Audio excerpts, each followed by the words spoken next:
Not today, Sam.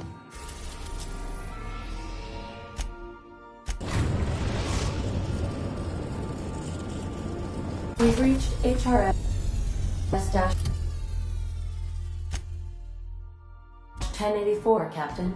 It's emitting a very weak docking signal. I almost mislabeled it as normal etheric static. Take someone to watch your back, please.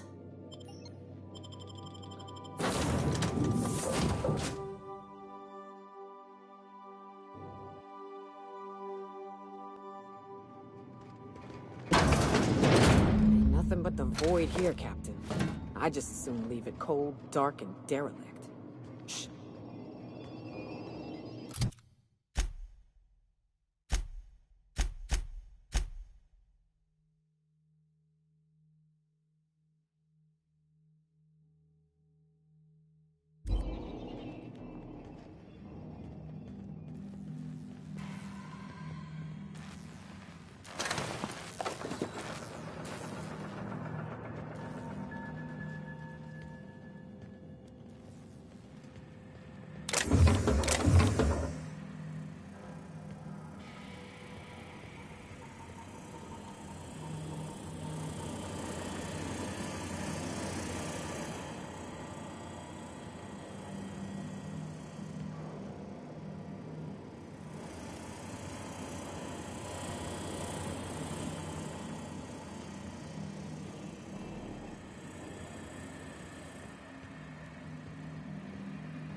Captain, I've been attempting to contact you with urgent news.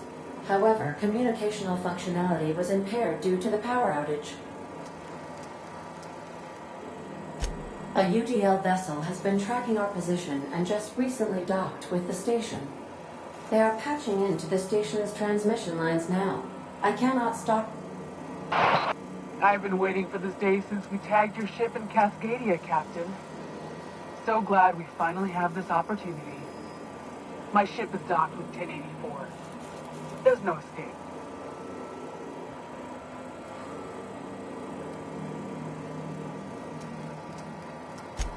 I think not. The refueling system at Cascadia's landing pad logged your ship ID. You've been poking your nose into restricted locations. This makes my superiors unhappy. I could peel your ship open like a can of forest. But I'm in a sporting mood.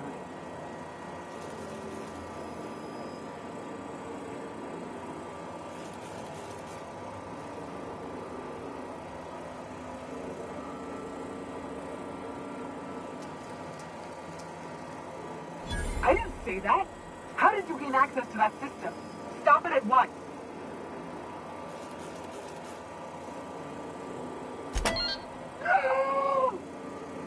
Did you hit it yet? What's happening in there? I don't know who you are, but I have nothing to gain by risking my hide against a lunatic. Commander out. The UDL gunship is undocking from the station. They appear to be departing into space. Damn. I ought to try talking more and fighting less. Seems like it saves on ammunition. Nah, that ain't no fun.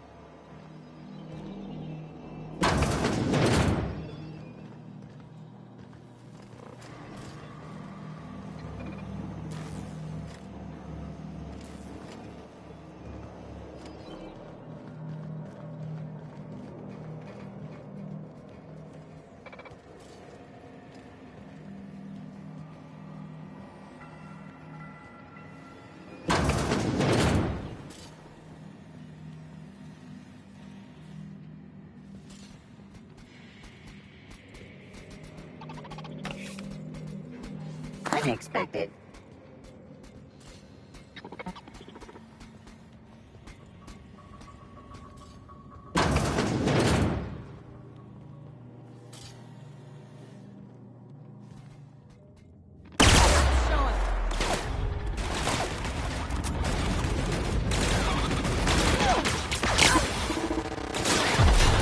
That's the last of him.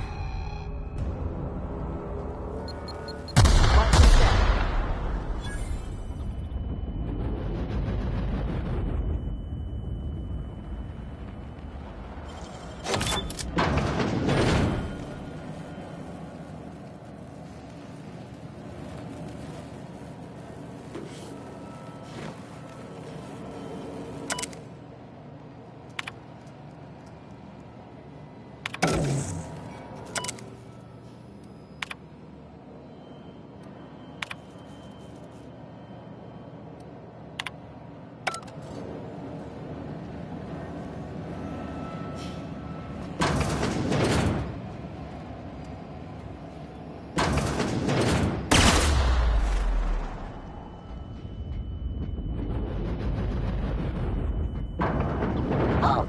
Report. Red armor.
It's done.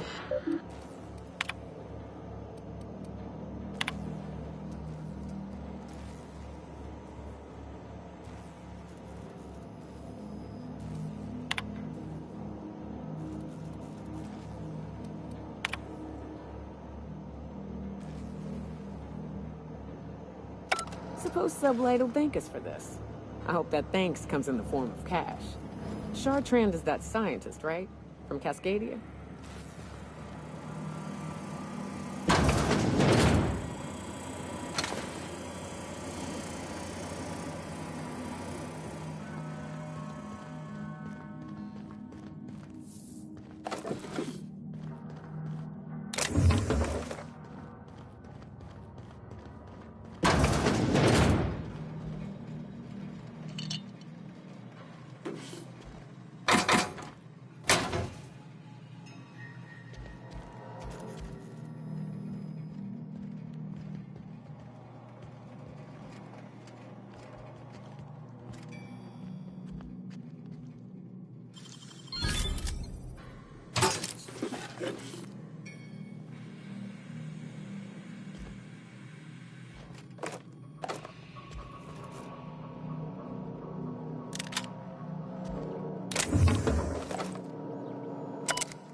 Sam, my vacuum tubes.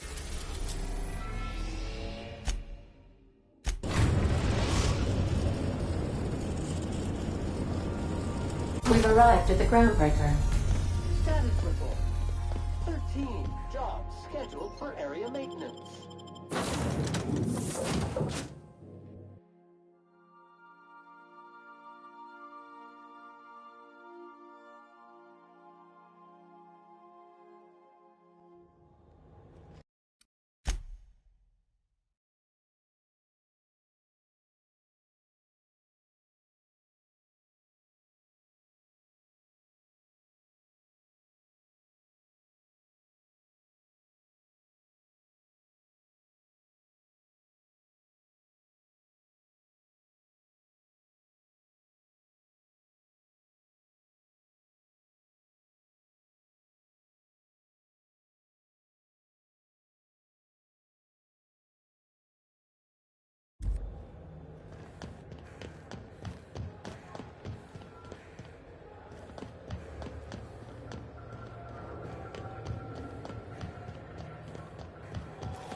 Rizzo's Purple Berry Fudge.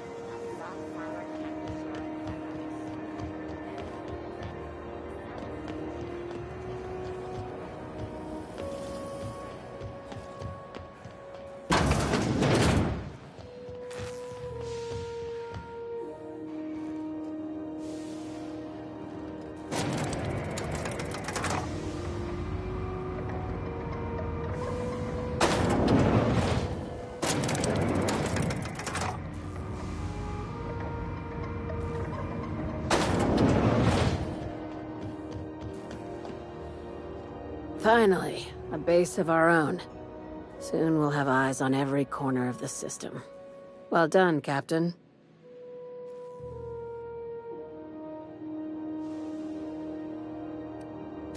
I heard about that.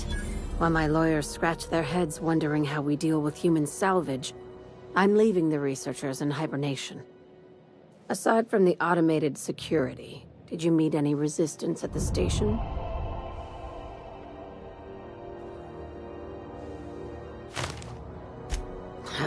I knew it. They've been shadowing us since Monarch, maybe even longer. I've been less than honest with you. Your assignments weren't strictly about the salvage business. You might have figured that out already.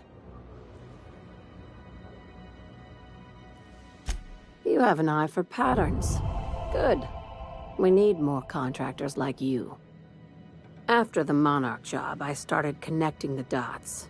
I didn't like the picture. Then what we found at Station 1084 confirmed my fears. You and I have stumbled onto something big. Something none of us were meant to know.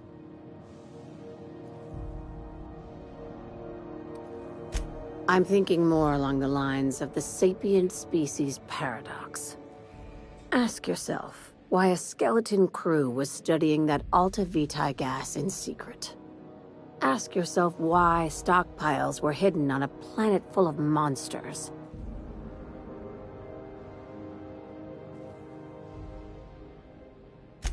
Before we go any further, I want you to keep an open mind.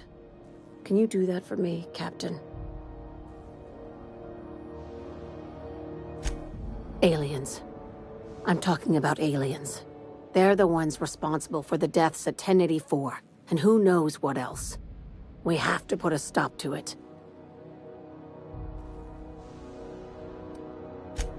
I'm saying it's aliens. I'm not asking you to like it. I'm not even asking you to believe it. But I need to act on this threat to the colony, and I can't do it alone. Well, at least she doesn't expect us to believe it. Right. I'm done. I'm officially tuning you out until such time as I hear the words payment and/or shooting. The crew is skeptical. That's good. I don't want you walking into the unknown with blindfolds on. I assume you have questions?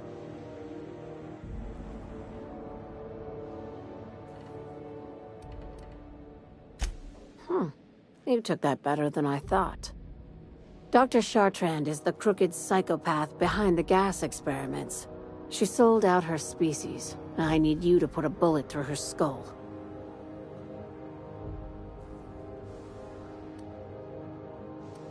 She's a research scientist and a damn good one. Before UDL poached her, she engineered a 0.2% increase in cystipig juiciness. Now she's doing the same thing with humanity. Her fingerprints were all over Station 1084. You saw what she did to her team. It's cute that you'd think that about me. I just want to add Savior of Humanity to my resume. I've got ambitions outside of this office, you know. Besides, this way Sublight gets first dibs on alien salvage.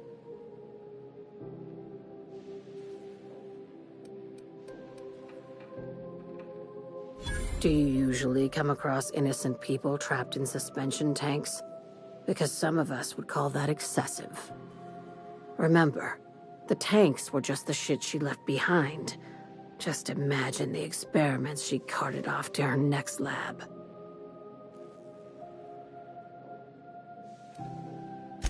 Just think of it as salvaging hope from the smoking wreckage of humanity. This is your initiation into a future with Sublight. Want a steady position in our ranks? Buy one with a bullet. Well, there's your usual fee. What else do you want, a promotion? It's yours. Even better. I'll owe you one.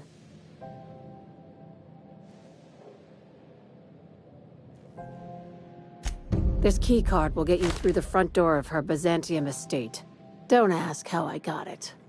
You might not like the answer. By now, the other side knows what you're doing. Don't trust anything Chartrand says. She's compromised down to the bone. Maybe even deeper than that.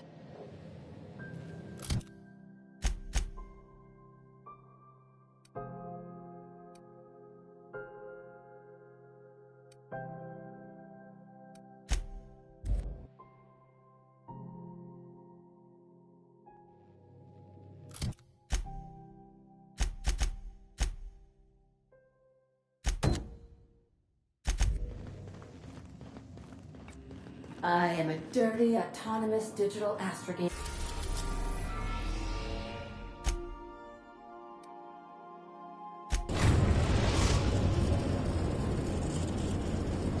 We are now in orbit.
This reminds me of... Oh, never mind.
Lab coats make me nervous. Experiments always go wrong. Always. And then we got flying raptidons or some other nightmare. That's far enough. What are you doing here? How did you even get inside?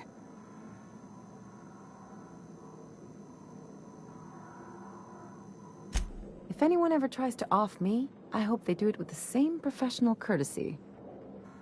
Hagen? I've never heard of her. Is she from the board? Damn it. I knew this would happen.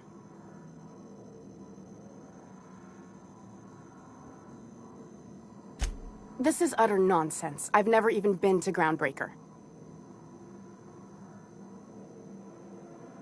What happened to the team? Tell me you didn't move their suspension tanks.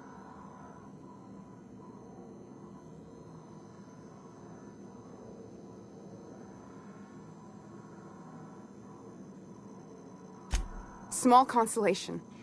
My team, the finest minds of their generation, reduced to salvage.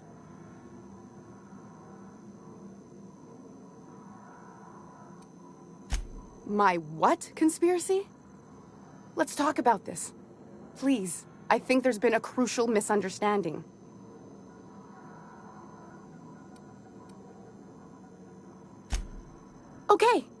Okay, just stay calm and let me explain. If you came looking for some elaborate scheme, it isn't here. All I'm doing is trying to keep Halcyon alive. What are you doing, Doctor? This information is beyond classified. You can write me up in your report. It hardly matters. I'm researching a new way to feed the colony. The crops we transplanted from Earth don't give us the nutrients we need. Our colonists might not realize it yet, but they're starving.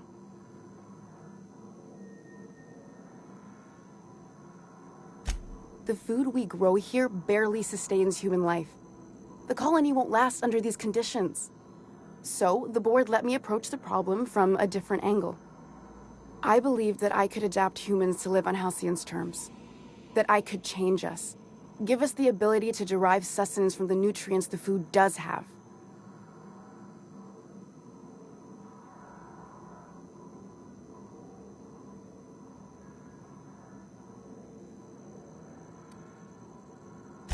I know. I was there. Thomas was the first to take the gas. A simple test, he said. I told him not to, but he insisted. We learned a lot from his autopsy. Enough that we could try it on each other and know when to stop. No one else died. I must find a cure so his sacrifice isn't in vain.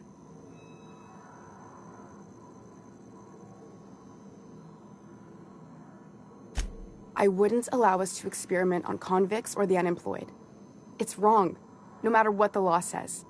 Everyone agreed. We accepted the risks. I'm desperate. I've already asked all the best institutes on Earth for help. Years ago, we sent a message out on the Cornelius Vanderbilt, but heard nothing back.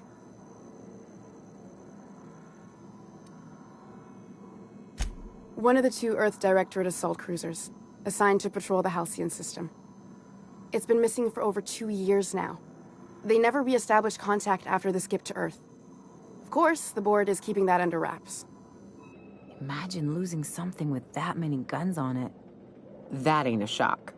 Board folks will lie to their own mothers if it preserves their paychecks.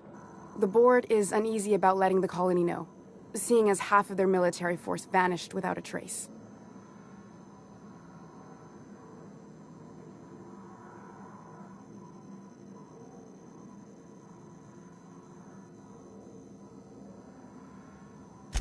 I'd prefer if you didn't use my name when you talk about this.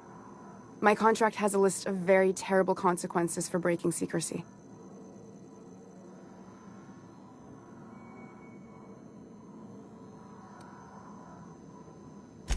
Once we can replicate a success, the board will move to rewire our nucleon. With any luck, our next generation will be eating and thriving off Halcyon crops. Knowing what the board considers a success, that doesn't give me a lot of hope. Fuck that. People are people, and ought to stay the way they were born. They start trying to tinker with my blood, I'll bury them. We haven't made enough strides to advance the plan. Hardly any at all. But we have to keep trying.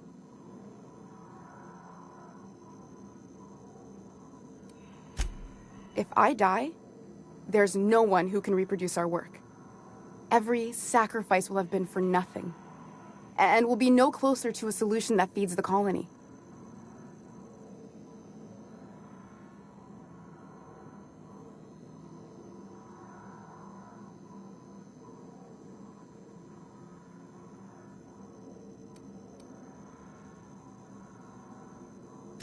I try not to, least when it comes to the moral dilemmas. Lilia Hagen's a useful ally to have, but I'll back you up either way. I hope you know what you're doing, Captain. I leave it in your hands.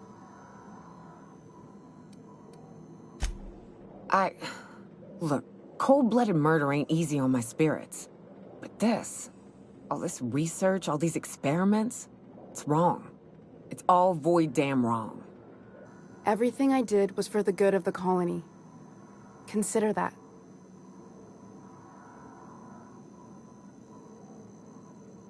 The one on the wanted posters? They say he's an anarchist. A madman, a butcher. I'll do it. Doctor! What choice do I have, Commander?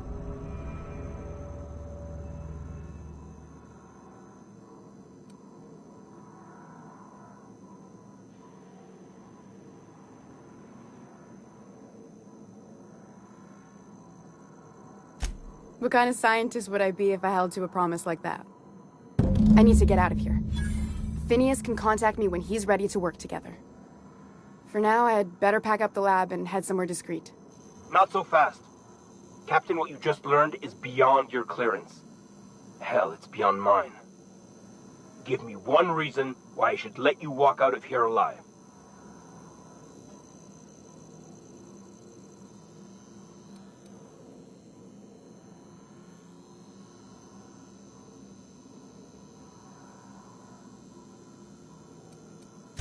Damn, that's a real good one.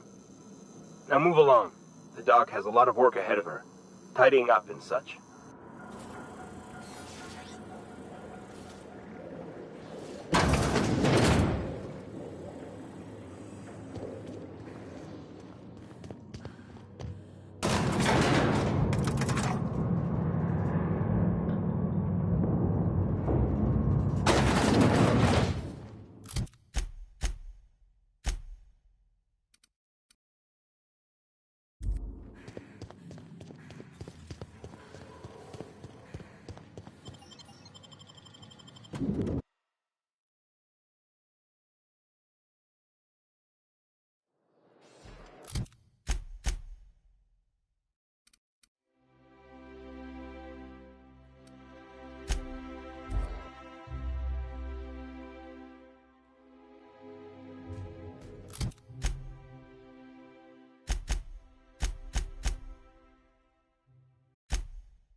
Captain, I wish to offer my commendations for convincing the UDL's gunship to leave HRS-1084.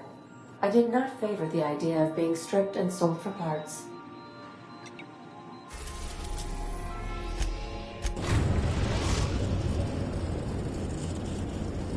The groundbreaker has approved our request for docking, Captain. You're free to disembark.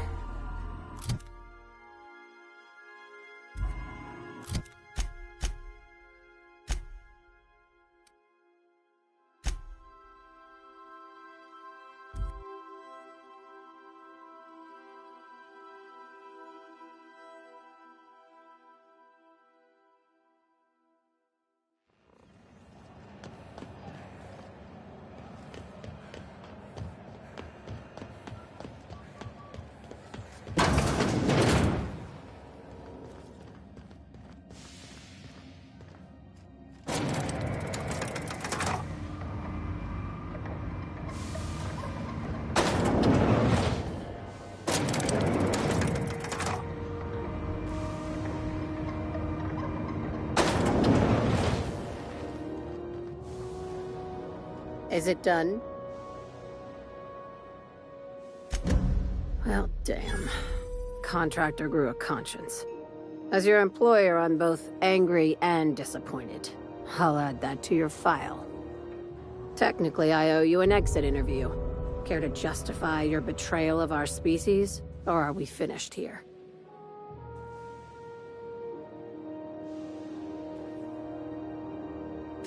You're awfully quick to trust someone who offed her colleagues and called it a good start. Out of my office. We're done. This is why I always ask for half my payment up front.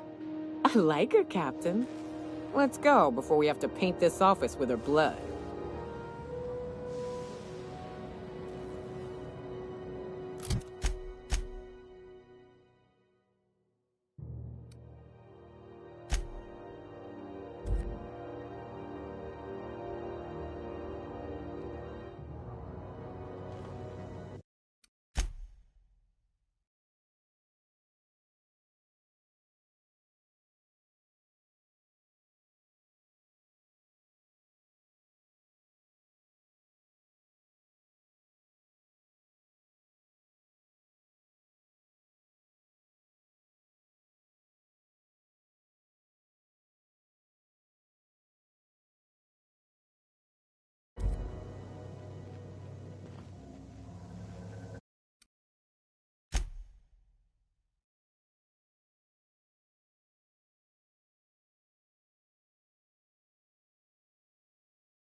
We're now in orbit about...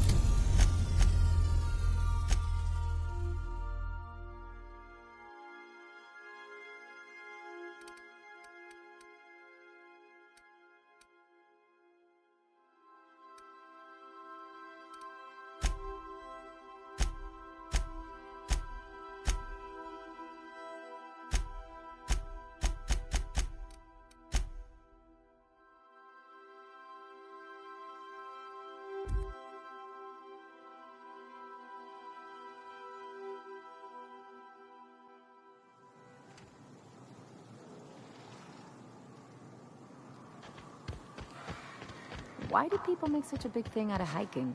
Once you're up, you just gotta go down again.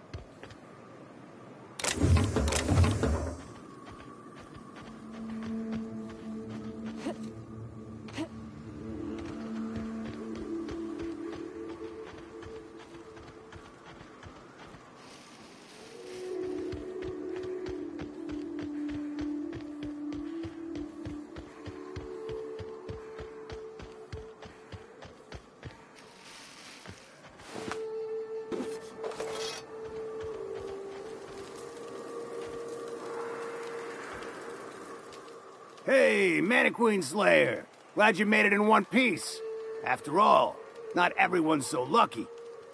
Meet my corporate compliance crew. Then check out our weapons locker inside. I reckon you'll find something you like. Then we call it even between us.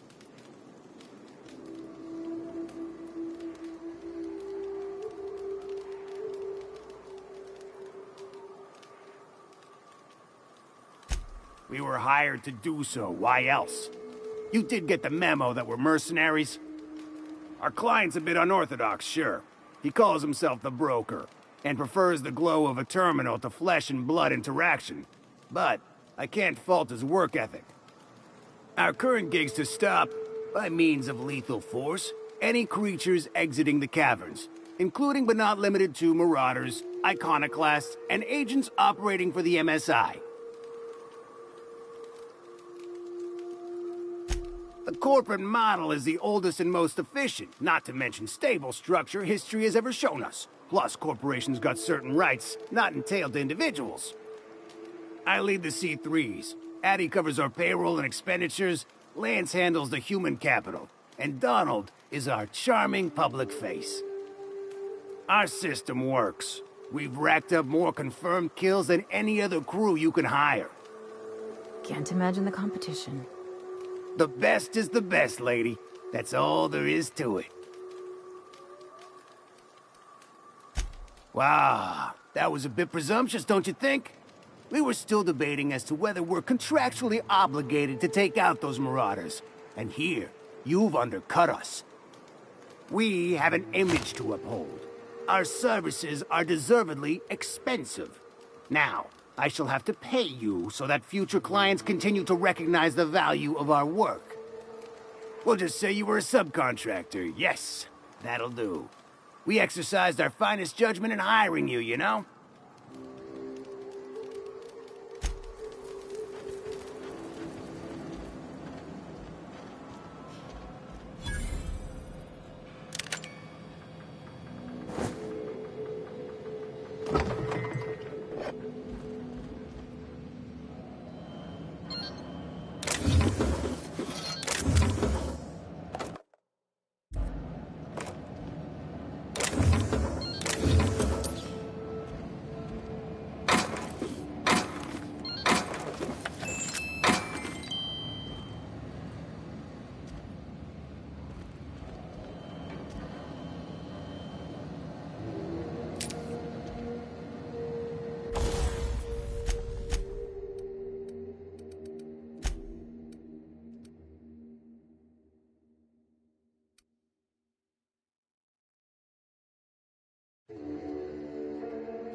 We are now in orbit above Edgewater.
Mess with us.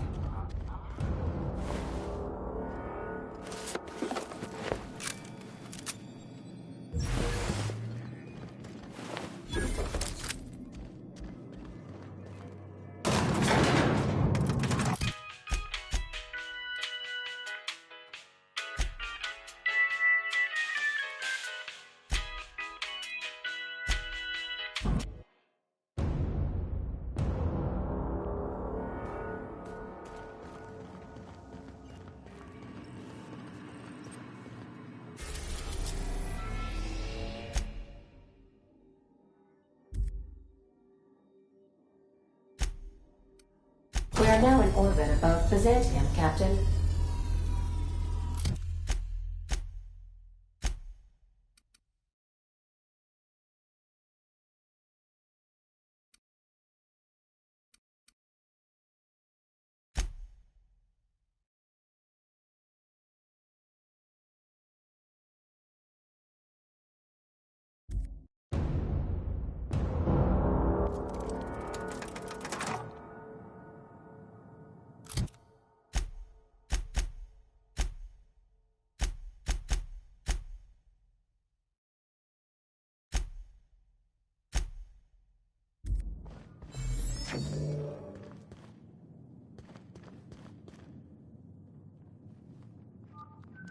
I've just finished reading a report of your work on Monarch. The broadcasts have been silenced at last. Graham Bryant was a madman, a narcissist, and exceedingly dangerous. Colony is safer without him. And you brokered an alliance with the broker himself. Hiram Blythe is a valuable asset. Well done. Your work is exemplary. You've earned a place in the chairman's inner circle. Congratulations are in order.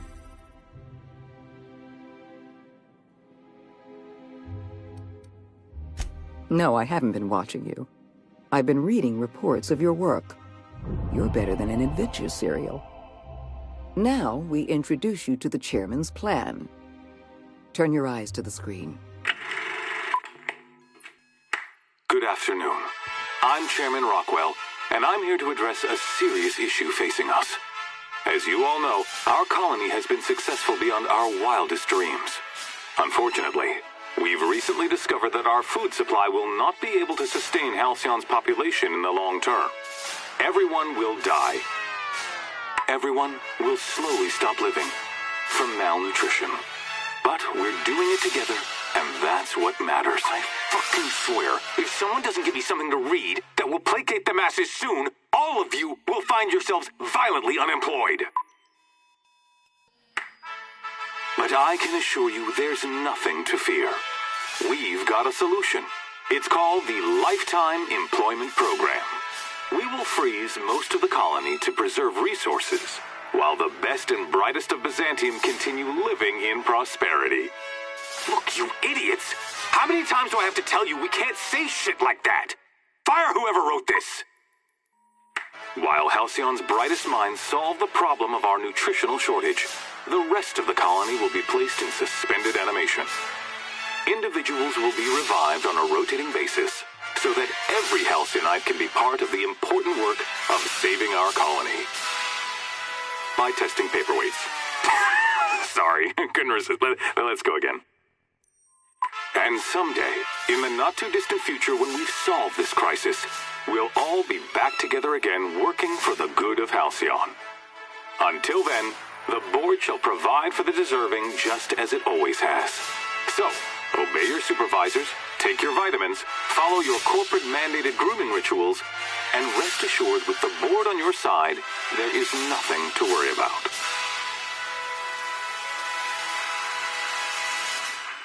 Halcyon is on the verge of a total systems collapse.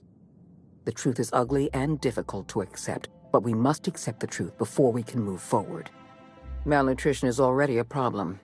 Disease will come next, followed by starvation, followed by a breakdown of society, followed by extinction. I know this must come as a surprise to you. I imagine you have questions. What's in this for you? There's gotta be an angle. There always is for people like you. I appreciate your skepticism, Dr. Fenhill, but I'm not doing this for any personal gain. My angle is the preservation of our colony by any means possible. Nothing more, and nothing less. Guess Monarch folk ain't the only ones fucked around here. That ain't exactly an uplifting thought. I know your face. Stellar Bay's most infamous hunter. How curious that you've thrown your lot in with the captain. Monarch may harbor delusions of independence, but make no mistake. You are a part of our colony. If we fall, Monarch falls with us. I won't pretend the truth isn't damning. Yes, the colony is on the verge of collapse, but there is a way to save it.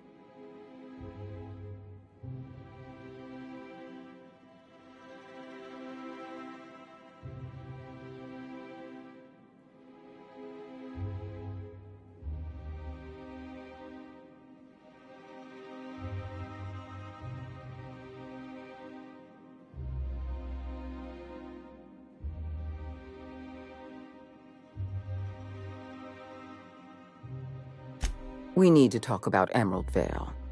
Edgewater is a dead weight. Even with their power restored, they haven't been productive in years. We can't afford to continue supplying that town.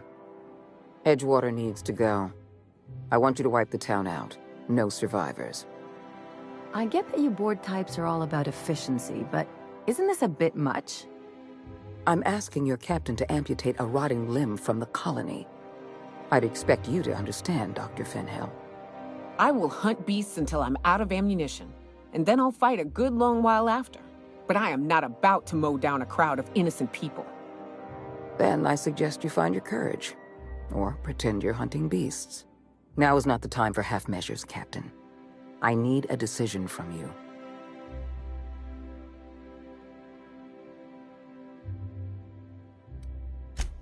Edgewater was our mistake, not yours. The town was unsustainable. The Emerald Vale project was overambitious and mismanaged. But we must correct this mistake, hard as it may be. We simply do not have the resources to support Edgewater. Edgewater needs to go, so others in the colony may live. Because right now you're the only person I can depend on. My hands are tied by endless rolls of red tape and bureaucratic limitations. Halcyon is going to collapse while the board hems and haws and debates minutiae. We need to act, and you're the only person with the wherewithal to do what's necessary. I'm not asking you to be a murderer. I'm asking you to be a surgeon. Edgewater is a necrotic limb on the body of the colony. It must be severed. We don't have any other option. The colony is on the verge of collapse, and we no longer have the luxury of easy solutions. Edgewater is beyond saving. We're going to have to erase the town, but we're going to do it systematically. You were in the Emerald Vale geothermal plant. Do you remember what you discovered there?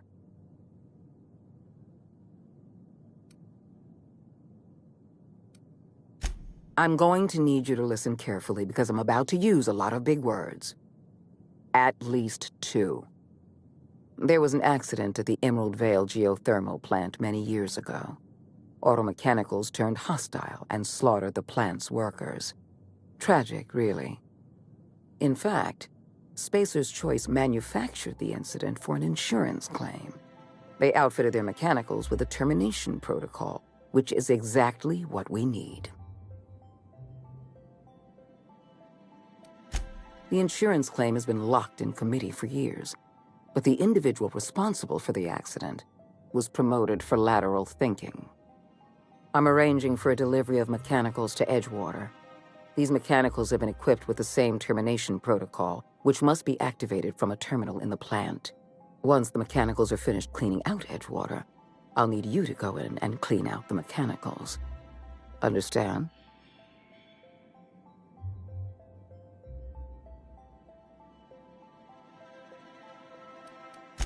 I appreciate the flattery, Captain.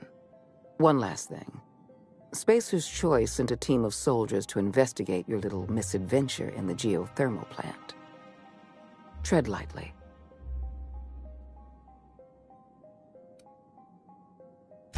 I like you, Captain, but you're not worth that much paperwork.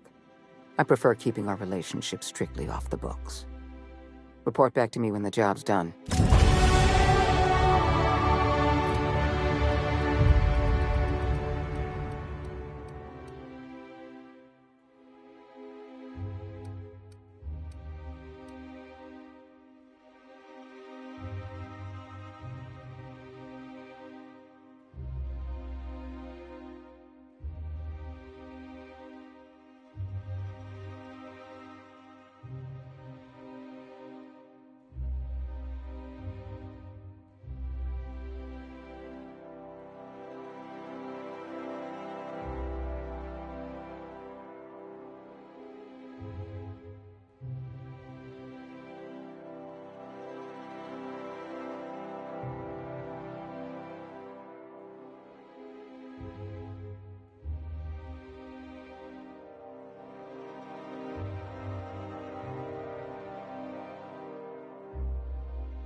Captain Hawthorne never worked to support the board before, at least not officially. I suppose we are turning over a new leaf?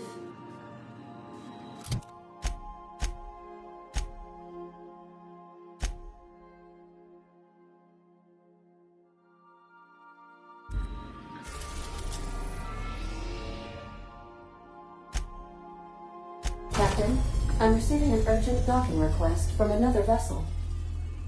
Greetings from the Halcyon Parcel Service. Delivery is guaranteed within standard margins of certainty. I've got a special delivery for Alex Hawthorne of the Unreliable. With your permission, I'll see it transferred to your ship.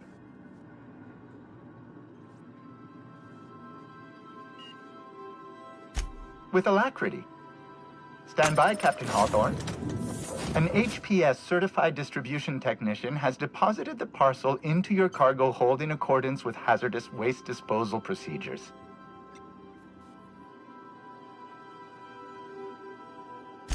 They dispense 3 complimentary spritzes of Anti-Cleo's Citrus Squirt Air Freshener. That's the HPS touch for you, Captain Hawthorne. On behalf of HPS, I'd like to remind you that HPS is not responsible for any damage, defacement, or unseemliness to your parcel. Thank you for your patience, and please remember HPS for all of your future parcel-related needs.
Describe the nature of the accident. Let's say it's not the best choice, it's Spacer's choice. This area is currently experiencing a surprise audit. Turn around and head back to your designated workplace or domicile.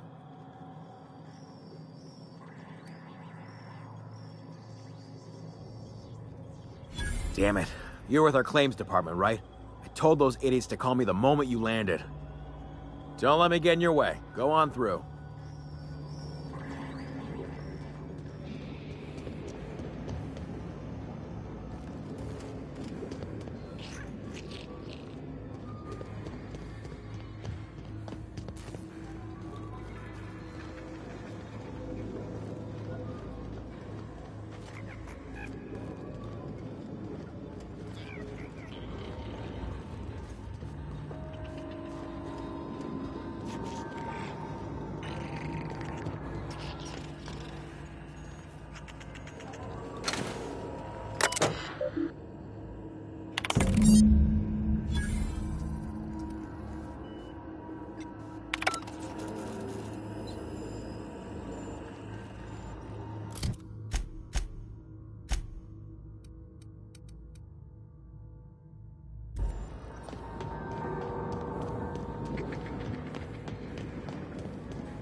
try that again.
When I was stranded in Emerald Vale, I simulated a number of hypothetical scenarios in which Edgewater met its demise. Death by automechanical was number 57.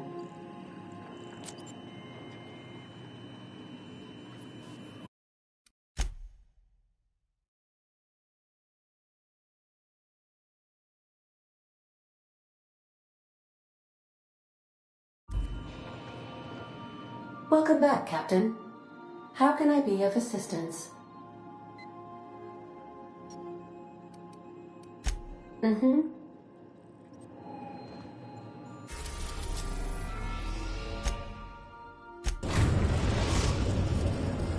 Now arriving at Phineas's top-secret orbital lab.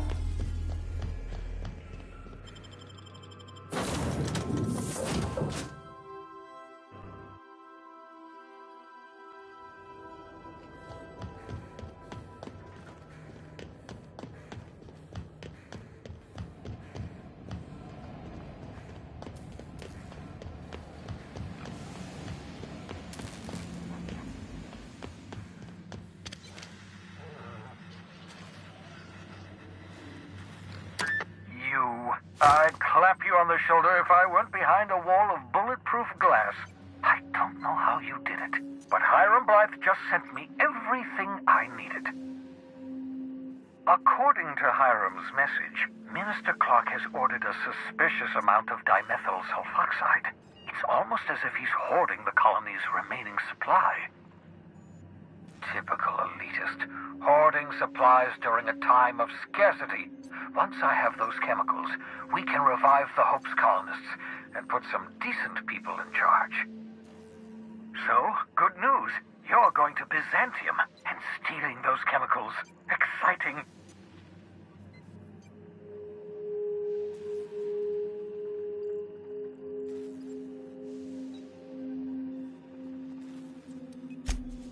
If I had time and several blackboards, I could explain the details to you, but to put it briefly, dimethyl sulfoxide is the reason you're alive today. The chemical is absolutely essential to reviving the Hope's colonists. I need you to steal as much as you possibly can. The more, the better. If you don't bring me enough chemicals, I might not be able to save the Hope's colonists, and then nothing will stop the board from destroying this colony. Ah, yes, the details. I'm not about to ask you to rampage through Byzantium trading bullets with the board's agents. We'll have to resort to subterfuge. Carmen Imagawa. She's my contact in Byzantium. Meet her at the docks. She'll have all the necessary intelligence you require. I'm giving you my old nav key to Byzantium. You'll need it to land in the Golden City. Remember, you're looking for dimethyl sulfoxide. Big green bubbling vessel with a warning label. I'll take as much as you can find.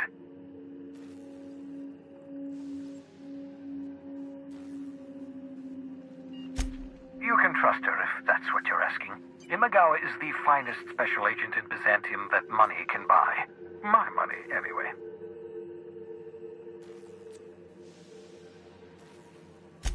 Of course, of course. What's on your mind?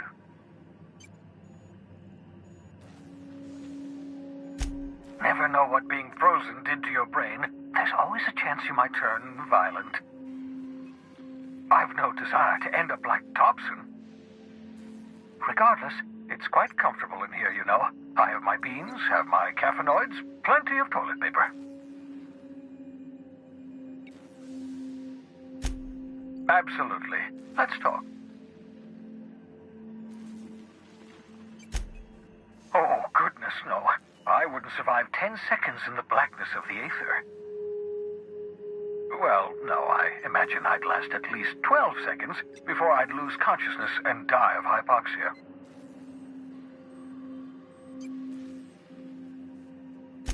Life outside work? No, of course not. My life is my work. For that matter, everyone else's lives are also my work. An entire colony's worth of lives are at stake. It's up to me, up to us to set things right. To answer your question, I'd rather stay right here in my lab. There's too much work to be done. The Hope's colonists won't revive themselves, you know.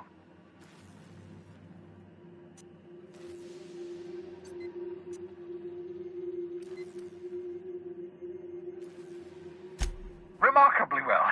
After all, I managed to revive you without too many adverse side effects. We're even having a real conversation. That's progress. Once you steal some chemicals from Byzantium, we can finally begin the process of reviving the Hope's colonists. Get me those chemicals, and I'll revive the Hope. Revive the Hope, put a stop to the board. Stop the board, save the colony from destruction. Cause and effect. Simple, really. My progress is tied to your progress. We're in this together, my friend.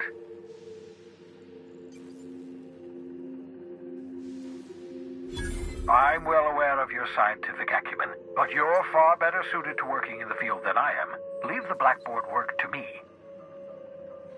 10 years. That's how long the average human can remain in hibernation. You were frozen for decades. In theory, you never should have survived the revival process. But the conventional theories are wrong. You're living proof that it can be done. There's yet hope for the Hope. Get it?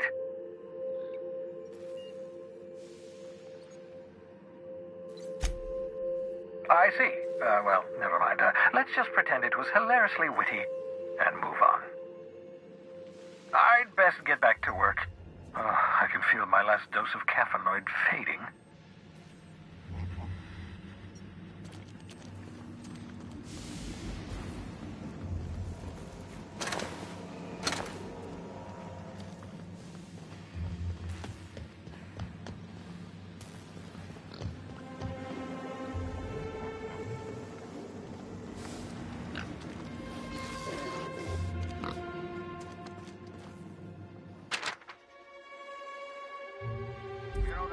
Had a 12% risk of catastrophic failure. Quite safe by Halcyon standards.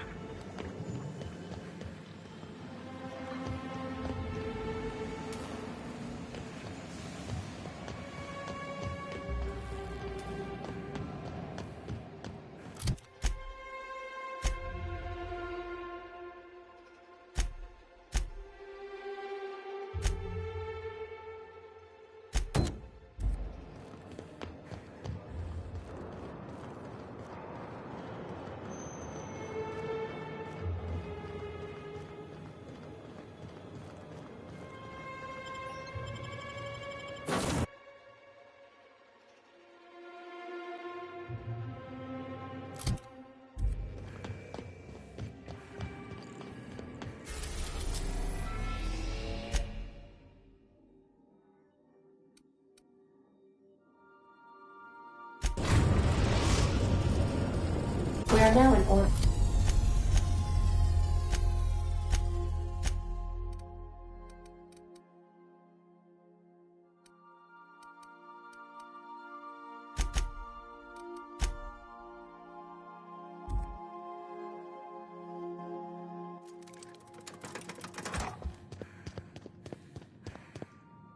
I've just been informed that the problem of Edgewater has been permanently resolved.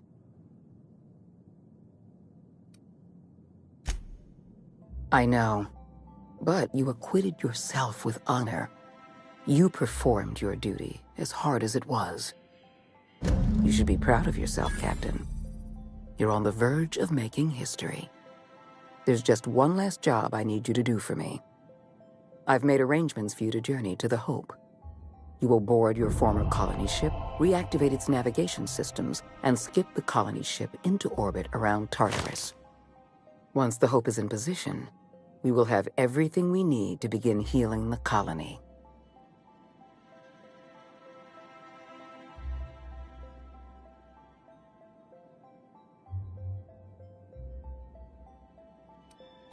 You've proven yourself more than capable. I don't know if there's anyone better suited to this mission than you. I have the highest faith in your abilities, Captain. You and I are going to save Halcyon together.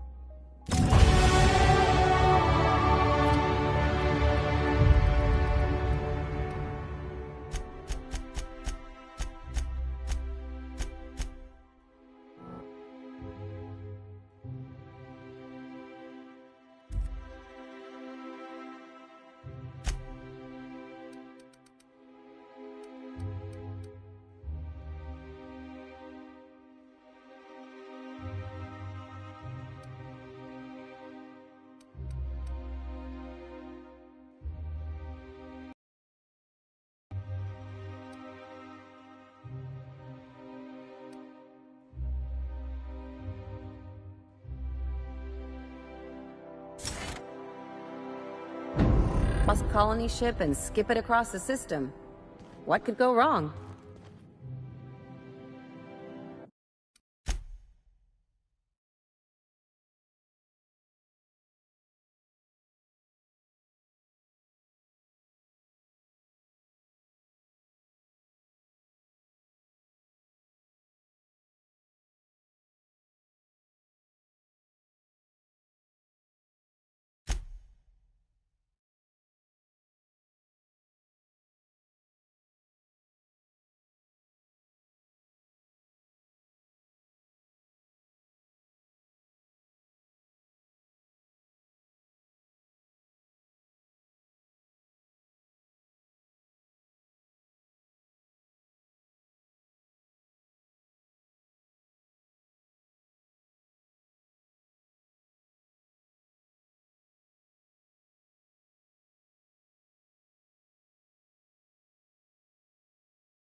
We are now in orbit above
it. Time for a drink?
We are now in orbit above Byzantium, Captain.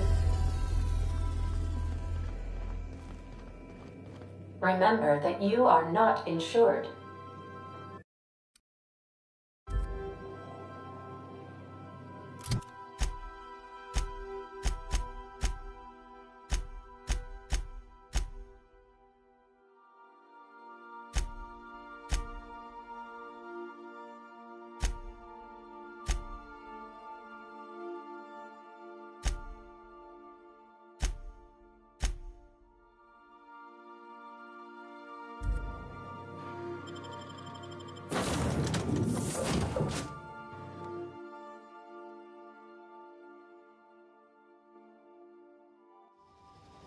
So, sneak onto a lost colony ship and skip it across the system?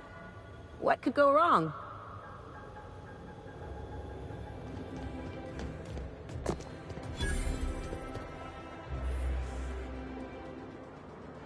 Do you mind? I'm meeting someone.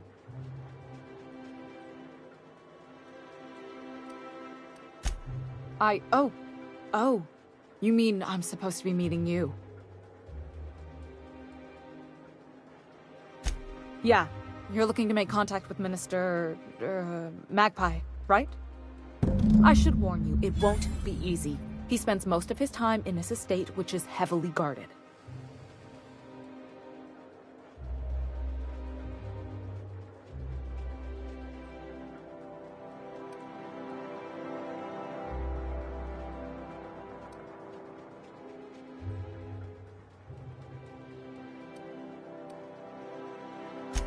Afraid not.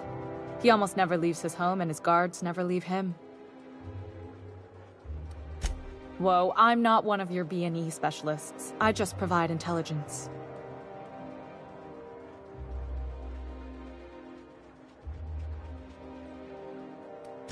Birds are kind of my specialty.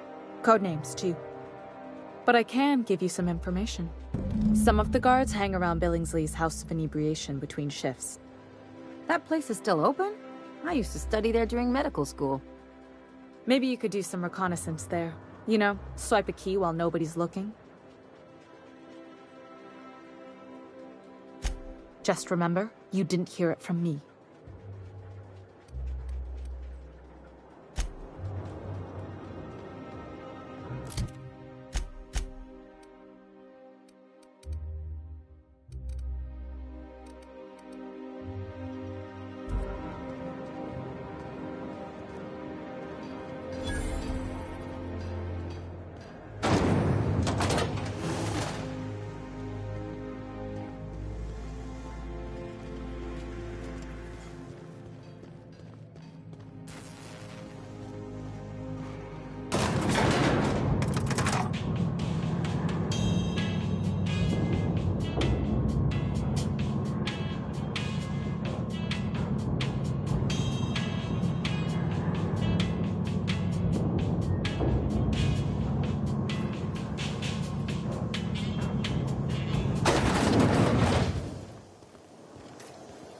why can't something exciting happen around here for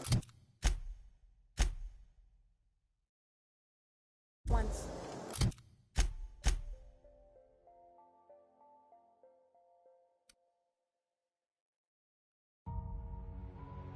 Nothing wrong with stability.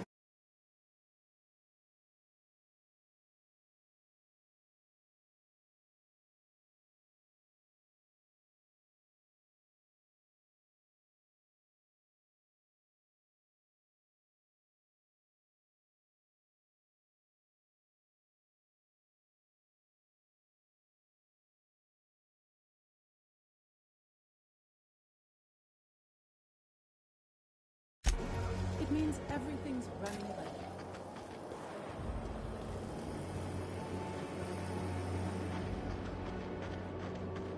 Anti-Cleo's ketchup. Organic, vegan, handmade, gluten-free, dairy-free, milk-free. That episode from a few weeks ago was supposedly based on...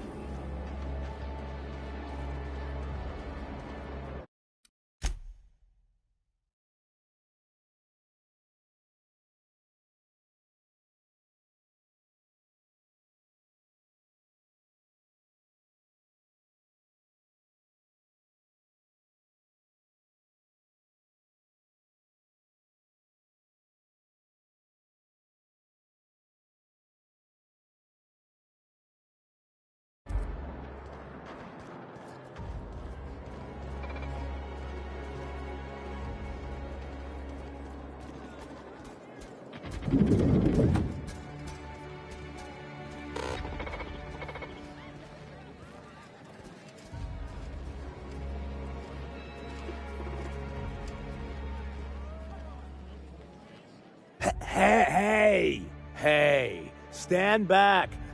You. I'm part of Minister Clark's personal detail, and that means you gotta keep 5 feet back at all times.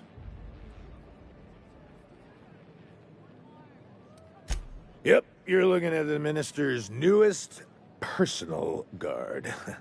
Right here. The others took me out to celebrate on account of me just getting hired and all.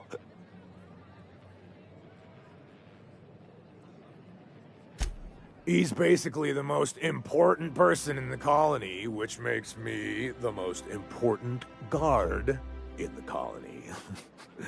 Yeah. That means I got a key to the Minister's estate, my own personal UDL-issued shotgun. They don't give those out to just anyone.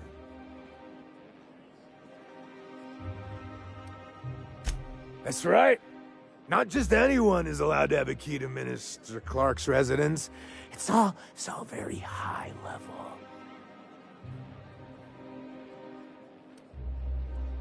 That's a great idea! I'll have a Spectrum vodka.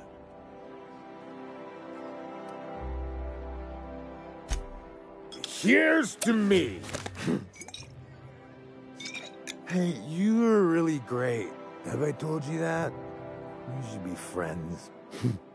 Wow, listen to me. I'm soaked.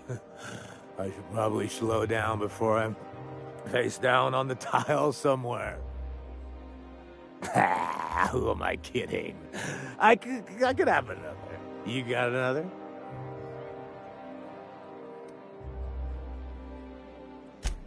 It's not every day you get your dream job, right? Wow, you've got like this crazy energy. Has anyone ever told you that? You're like a manosaur. You got a manosaur energy. Oh, Lost. I gotta stop. I'm seeing at least 2 of you. Only 2? You got a ways to go. Have you always been here? I didn't see you a minute ago.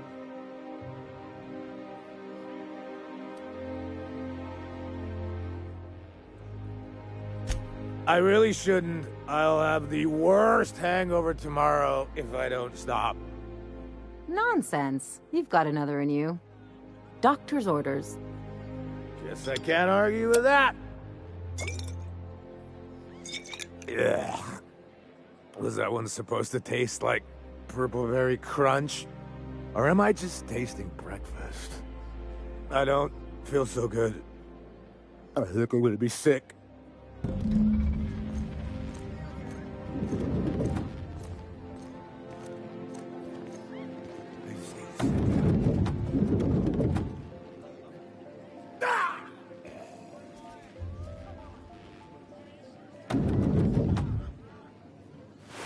Nice and easy.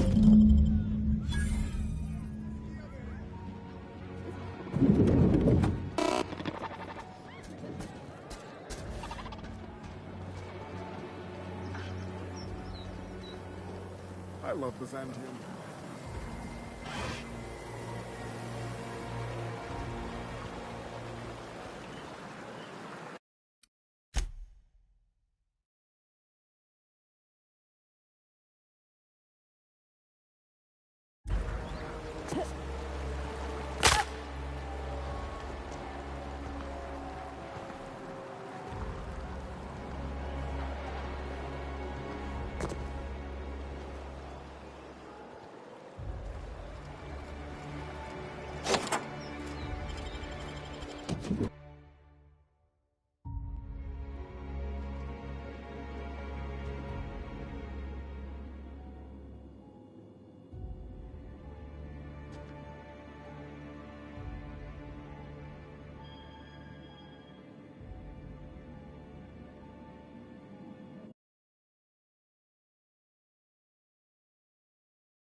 What was that? They're on us.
we talk?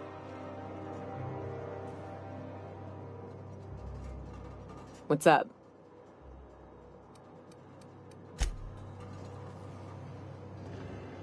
So we're skipping a colony ship for the board, huh? Tartarus is a hell of a place to wake up, Captain. Not like there's a long list of contenders. At least Tartarus has working plumbing and functional air recyclers, so I hear. I think you're making a smart play. The board holds every advantage, and you've elbowed your way into their ranks. I'm just surprised. After all your talk, I didn't think you'd have the stomach for this.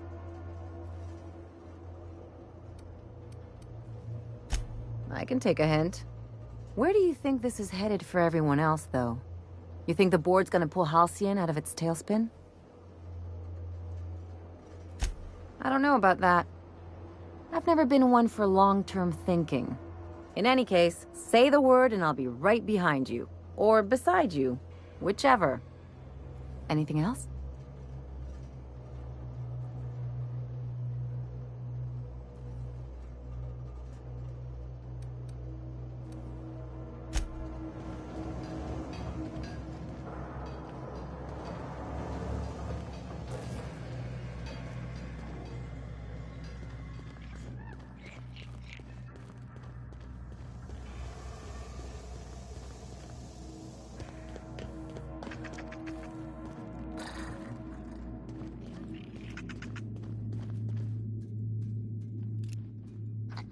Oh, searching for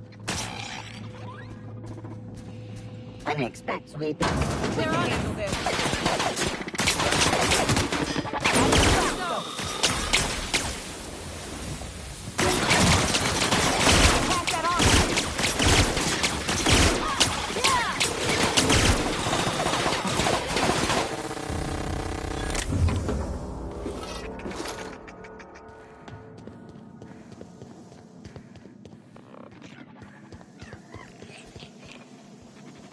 Forming. Beginning messengers terminated.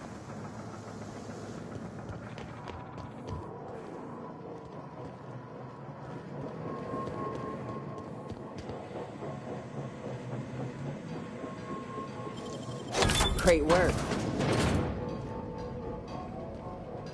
Terminating security search.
Phoenix in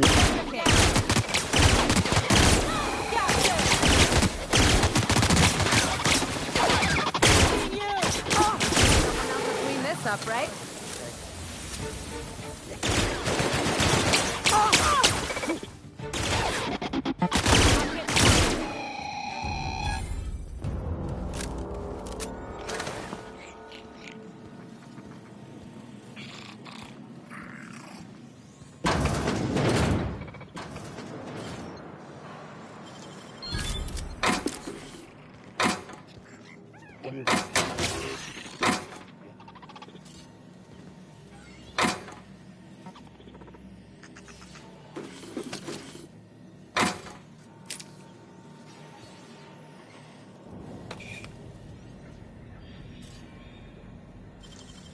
It ain't stealing if no one sees.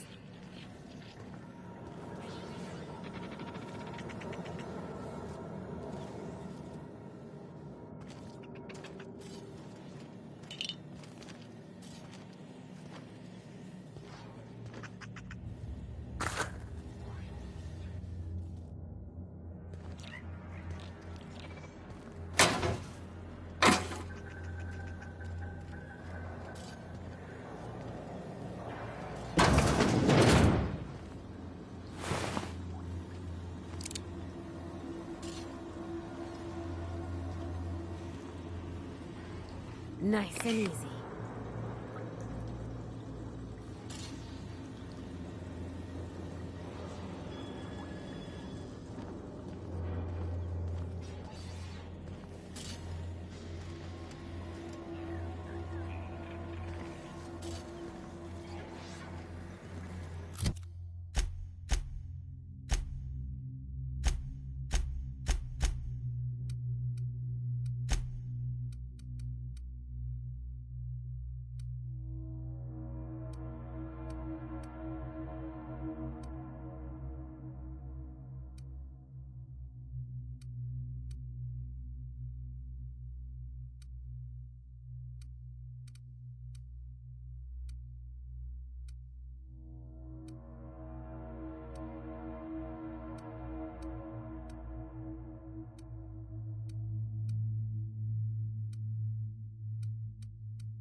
I'll sue every technician and employee who's ever touched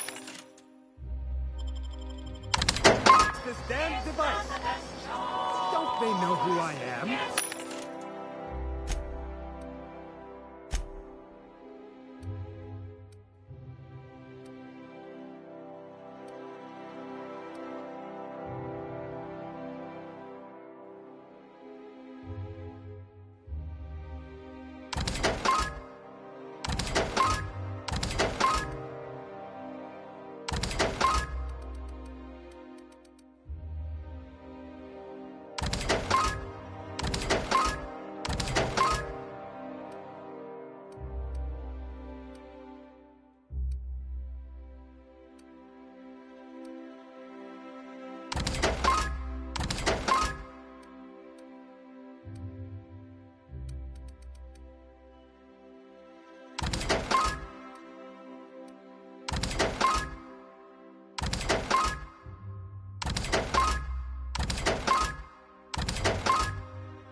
This is all so very beneath.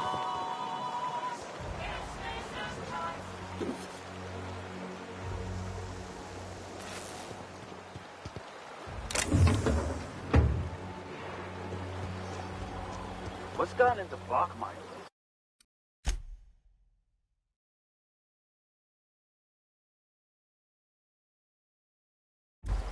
Now that he's posted at the HPS.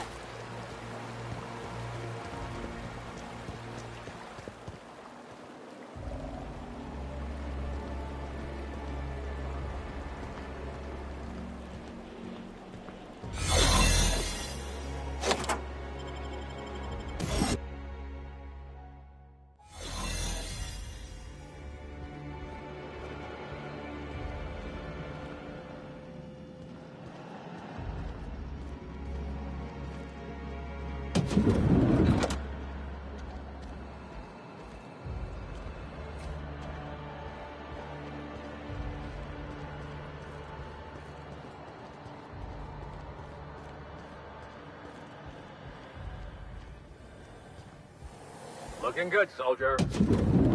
How did you get in here? You're not one of my guards. What are you doing here? So, this is one of the guys who runs the colony, huh? Small room for a big shot. If this is about another aetherwave clip or radio spot, you may kindly fuck off, as the parlance goes. I'm not doing any more.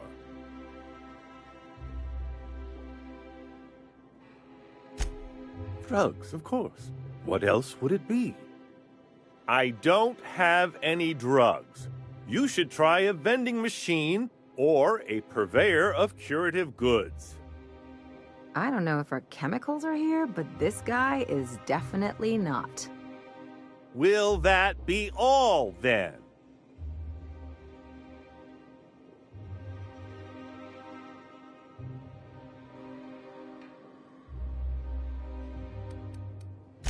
Stars, they're getting denser by the day. I shall endeavor to speak more slowly. Is this better?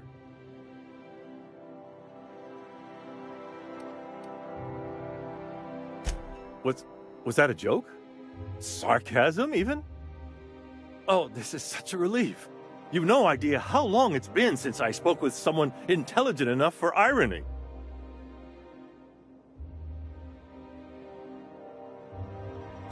This again? I really don't know about any chemicals. Process of elimination. The only other person with access? Of course. It's Rockwell again. Who else? And I thought he was only holding me here to keep me out of the way.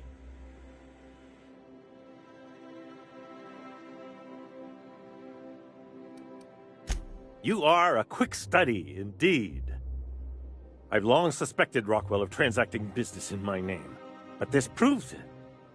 Yeah, sure. It's always someone else who ordered the hookers and energizing ointment. Please, this is important. Whatever it is that brought you here, Rockwell's the one behind it.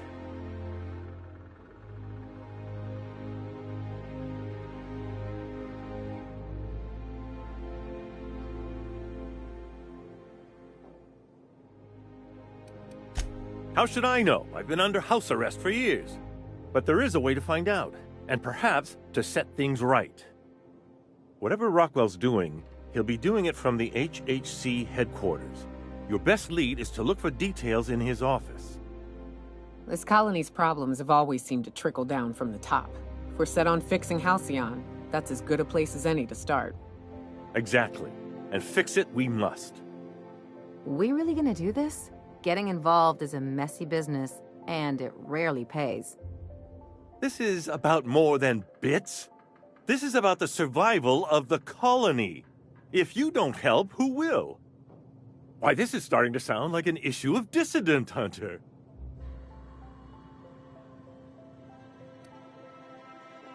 Halcyon Holdings Corporation, the collective of companies that run the colony together.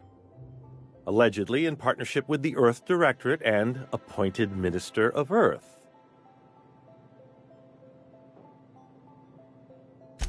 Via the Acropolis District, of course. That's where the most important corporate and government facilities are. But only board employees are allowed into the district. There's a heavily guarded checkpoint just down the street.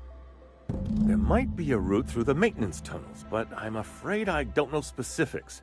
Most people avoid the area for obvious reasons.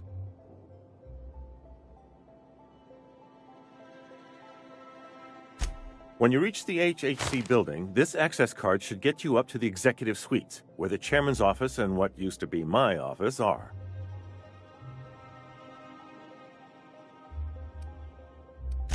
The board's lackeys are none too bright. I simply claimed I'd lost it and hid it somewhere no one would think to look.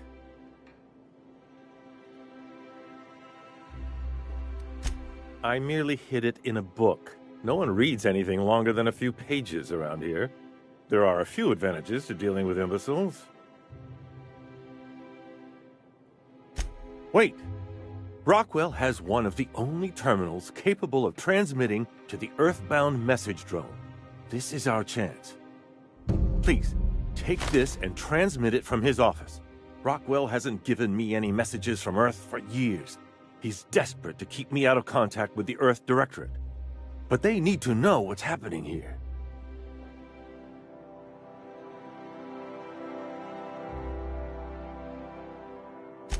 What isn't on it is the real question. I've gathered meeting minutes, internal messages, sustainability reports, and more, all exposing the corruption and mismanagement plaguing Halcyon. Once the rest of the Earth Directorate sees it, they'll have to send help. You're awful trusting for a guy who's been locked in his own house for years. The Earth Directorate is our best hope. Even Rockwell's resources are no match. And it is hardly in their interest to let Halcyon crash.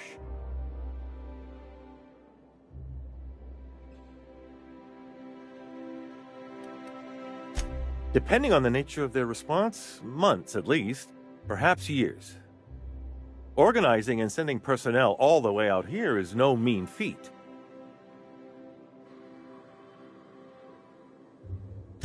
And now I entrust it to you. Good luck, and trust no one in the Acropolis District.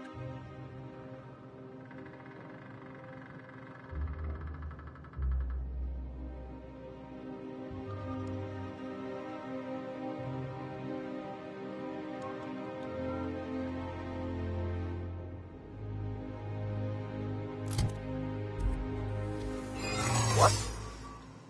Something's not right. Hey, soldier! You can't just wander around the minister's residence. What do you think you're doing?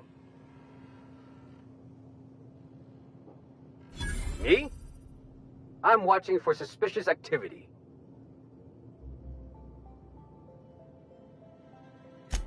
Well, when you put it that way... Look, I don't have any visitors on file today, UDL related or otherwise. I won't report this, but you need to leave. They'll never see us.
Excuse me, just a moment. You could dismantle a single room with...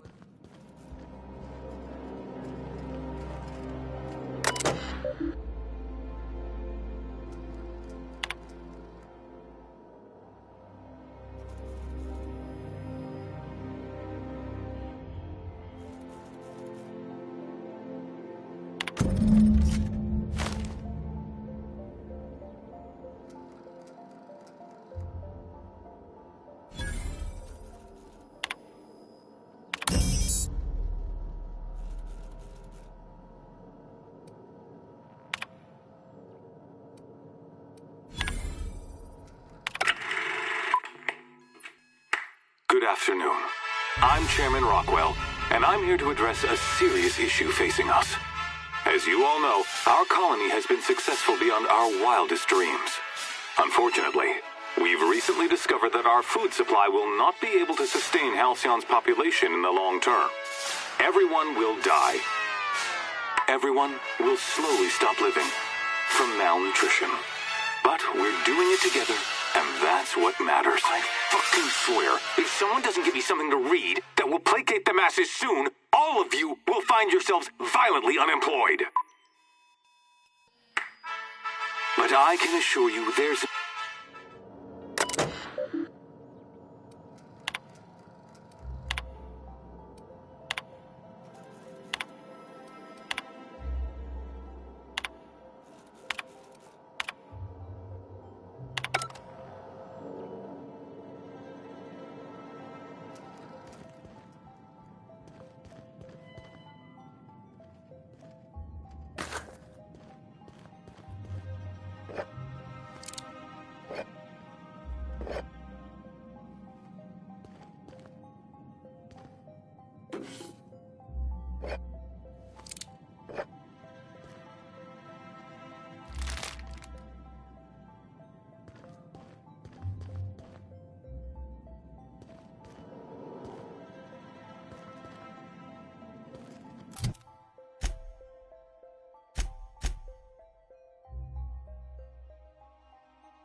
Got your paperwork squared away?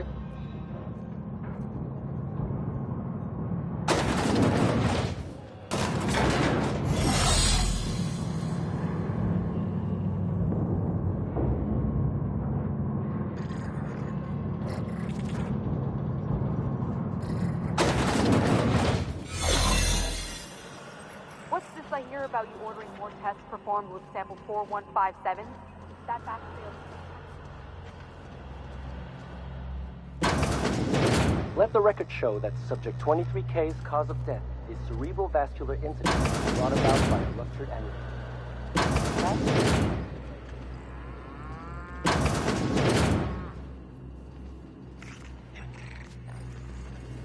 Oh well, I suppose it could have been worse.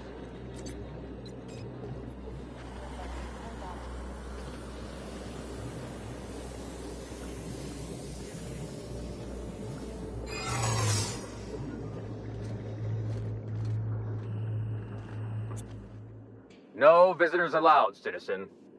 I'm gonna need to see some identification.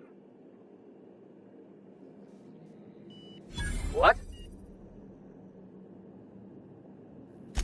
I don't need to see your identification. Move along.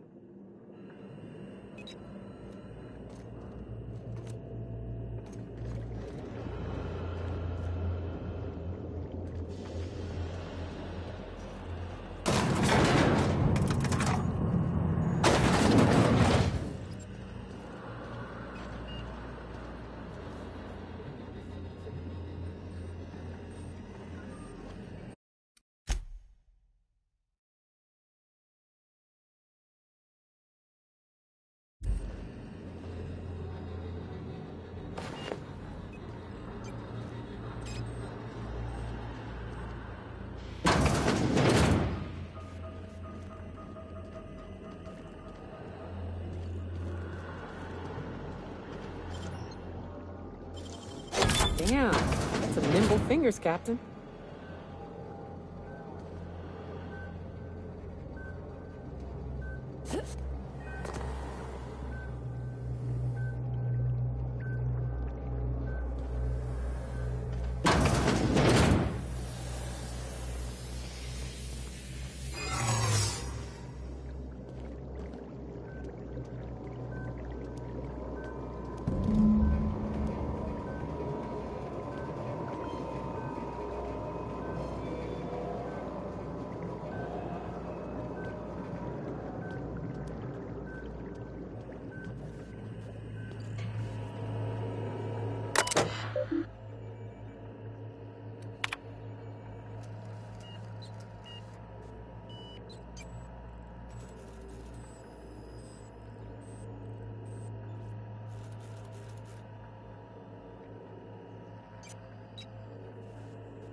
If you don't mind my saying, Captain, Minister Clark is lucky to have you on his side.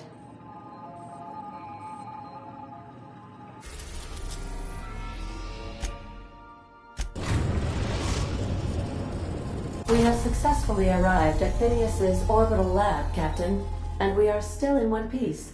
Shall I congratulate myself, or would you like to do the honors?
busy in your absence, optimized my formula. I'm now confident I can revive the remaining colonists. All I need now is the dimethyl sulfoxide. I'll take as much as you can give me.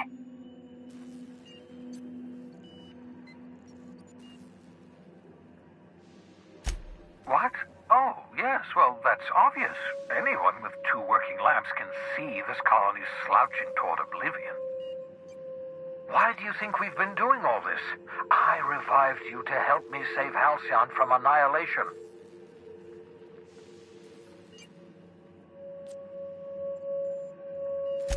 Hold on. Let me see if I understand this correctly. You're saying that Halcyon's on the brink of total collapse? And the chairman's plan to save all of us is to save himself? I always knew Halcyon was heading toward a systems collapse, but I never imagined we were already there. The board made this crisis, and now they want to solve it by freezing the rest of us? That's not a plan. That's a goddamn escape clause. That makes 2 things we don't have: time and chemicals to revive the other settlers. None of this was supposed to happen. I was supposed to revive the Hope's colonists. We were supposed to have enough time to solve the problem before we all starved.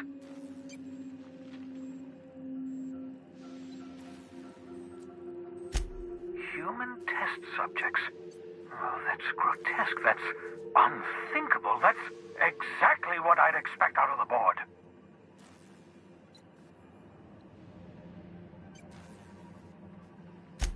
Damn, that's not enough. Not nearly enough for the whole ship. I could revive a handful of settlers. Maybe, possibly, 10. We're out of time. We're out of chemicals. We may very well be out of options. If the board has their way, we're all going to be spending the rest of our lives frozen in stasis. Do you realize what this means for the Hope? For your fellow colonists? The board's going to kill them all. Toss them out into space, just to make room in their hibernation chambers.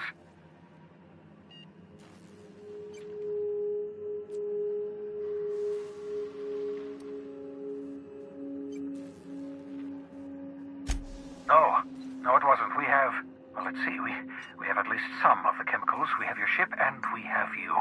That has to count for something. Do you know what's waiting for us on the Hope? Scientists, engineers, artists.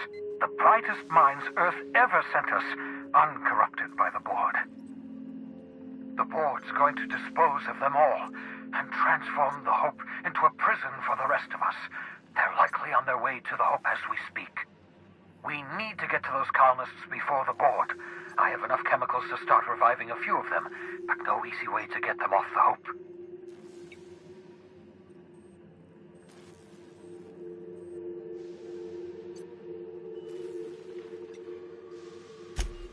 Merciful gibbering law! You're a genius! We bring the Hope to us. Skip the entire ship across the distance of colony space, right next to my lab.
link up the Hope to the Unreliable, then use your navigational computer to calculate a reasonably safe vector, we can skip the entire colony ship into the rings of Terra 2. I've got a healthy disregard for personal safety, but this sounds crazy, even to me. Your instincts are correct. By any reasonable definition of sanity, this plan is crazy. Isn't it wonderful? You'll need to switch on the Hope's auxiliary power using the Unreliable. Then head to the bridge. Your navigational computer, Ada, should be able to activate the Hope skip drive. Once you've skipped the Hope next to my lab, I'll have easy access to the frozen colonists. I can start reviving them immediately.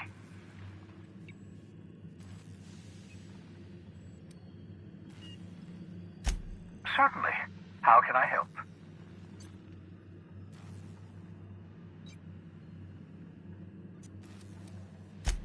Unlikely. The Hope is as massive as the Groundbreaker, but compared to the rings of Terra 2, positively minuscule.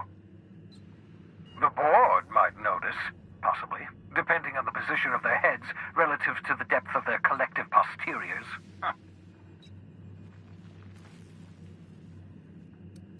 It wouldn't surprise me. When I pulled you out of the Hope, the board nearly intercepted me. I expect they stepped up security since my little act of larceny.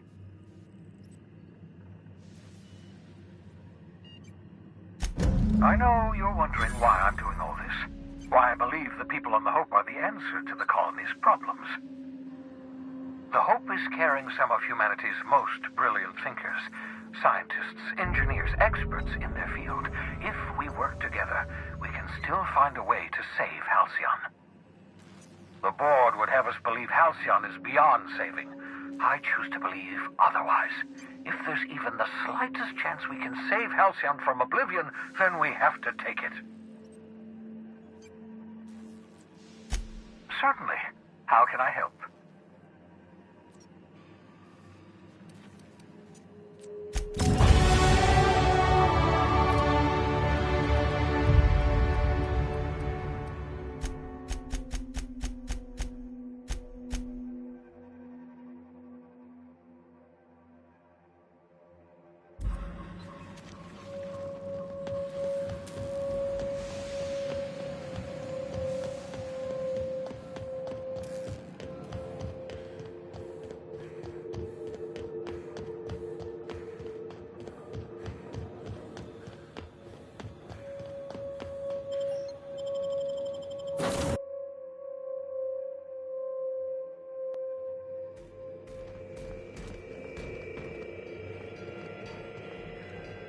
You think I could hire myself out to ships in need someday? Be my own mechanic, like how Ellie's her own doctor? I wonder sometimes.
Captain, I hope Dr. Wells has not dragged you into one of his irrational schemes again.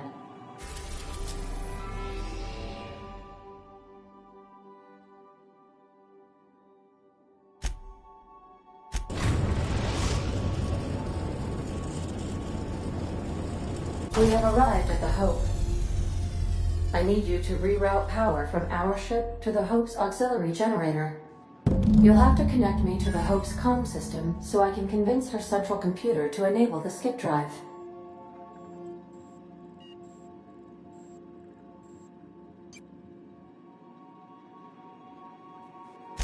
If your calculations are even slightly off, you could crash the entire colony ship into Terra too. Or the sun.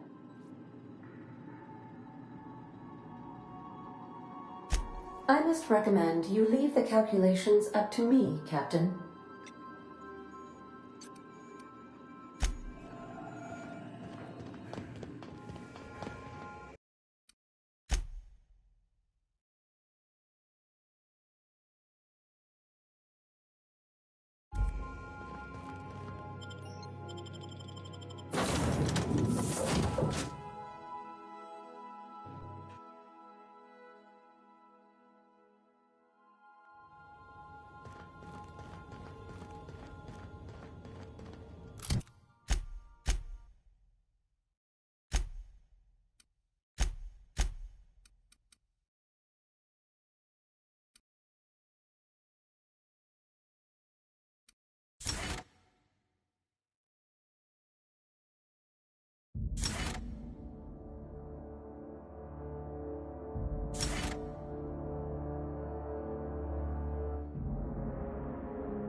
You got nimble fingers, Captain.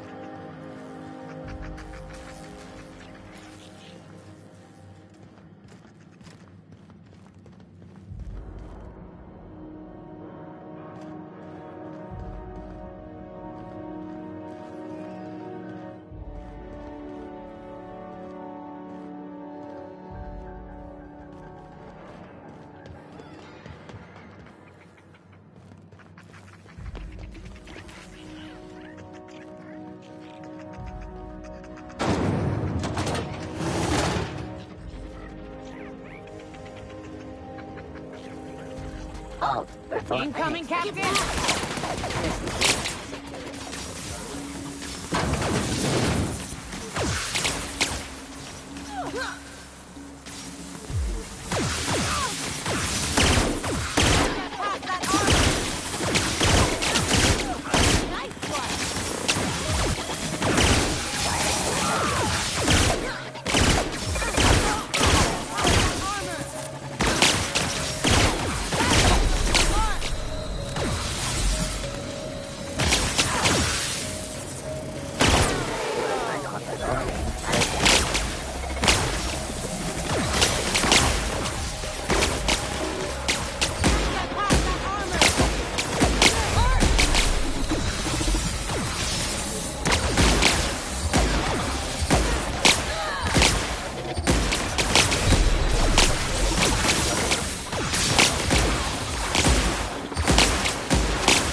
directions.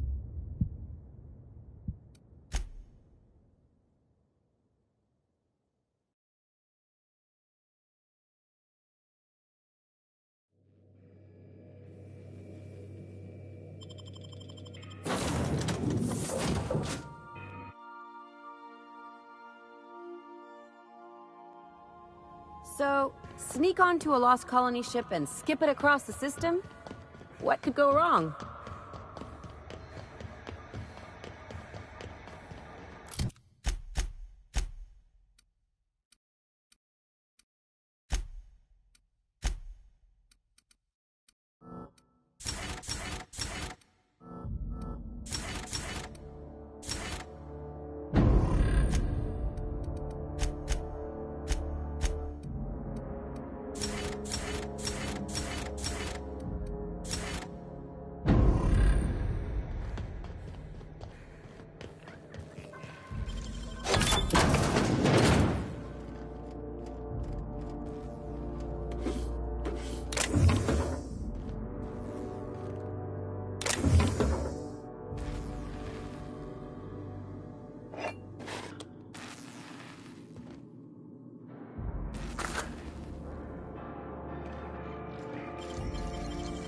How'd you do that so fast?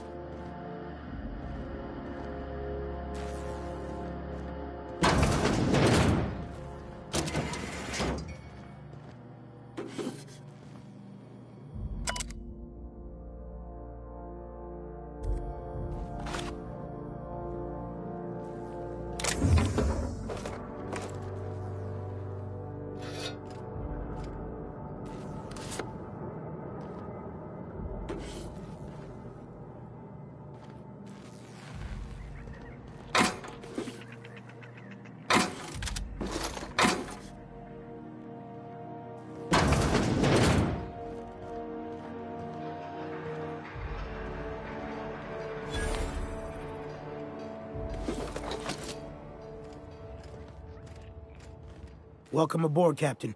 Mrs. Conde messaged ahead. I wish this place were in better condition for you, but we're in a bit of a bind. Seems the damn auto mechanicals think we're intruders.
Do I look like an engineer? Alls I know is they're shooting anyone who ain't Hope Crew. We shut off the main power, so they're disabled for now. But if you go hooking your ship up, I suspect they'll recharge. And that means trigger-happy auto mechanicals. I'm not going to get in your way, but I'm also not going to send more of my staff to their deaths.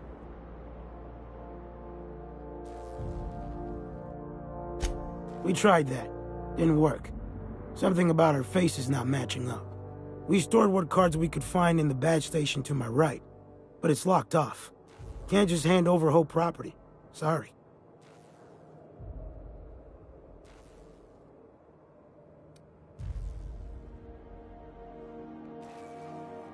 I'd heard rumors, but I never thought. So you're, what, 70-something years old? Whew. All right. I'll have someone open the door for you. Good luck. Okay.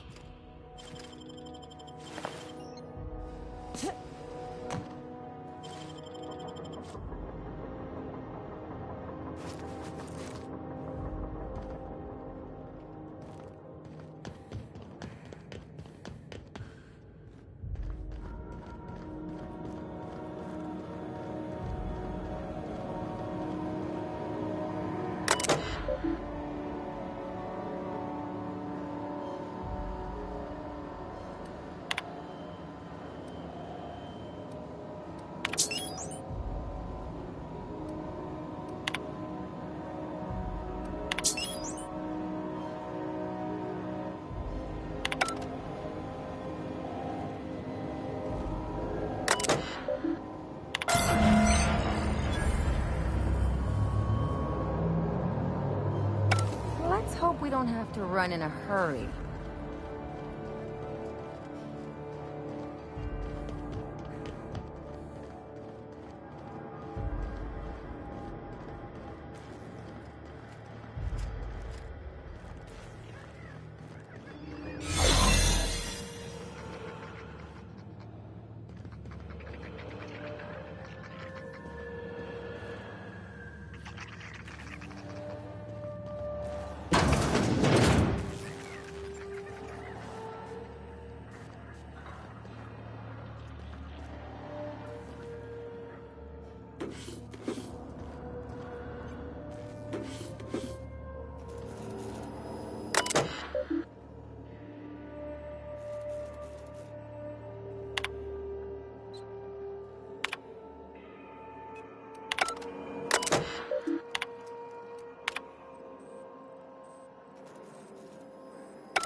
Can't think of much worse than drooling on your pillow in front of a bunch of strangers.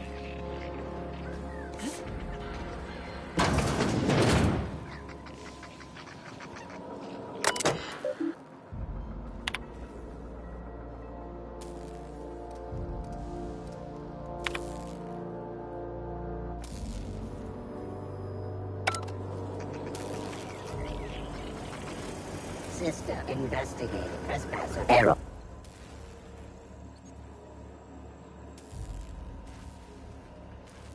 Error. Hibernation pod access is illegal. State your employer.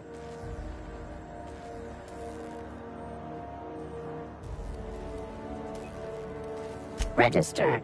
A fine of 10,000 bits will be assessed in your corporation's ledger for failure to follow proper hibernation pod procedures. Thank you for your cooperation. So, sneak onto a lost colony ship and... Can you hear me, Captain? I have successfully integrated myself into the Hope's comm systems, and am attempting to establish contact with the Hope's more primitive processor now. Would you like me to play a mood-suitable music selection while you travel to the bridge? Oh, sorry. File not found.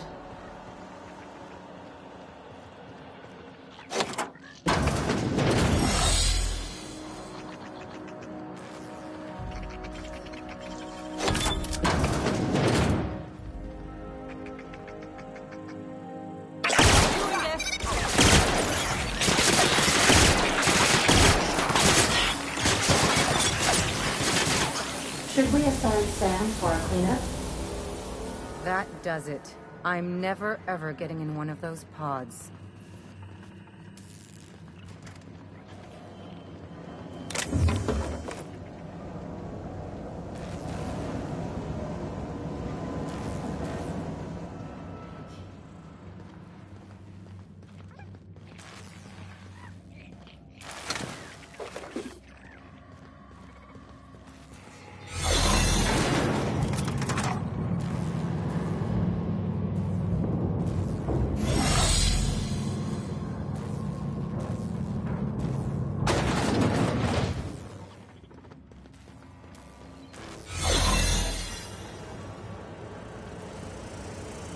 Remember not to take... That's the Hope's computer up ahead. I'll admit, I am curious to wake him.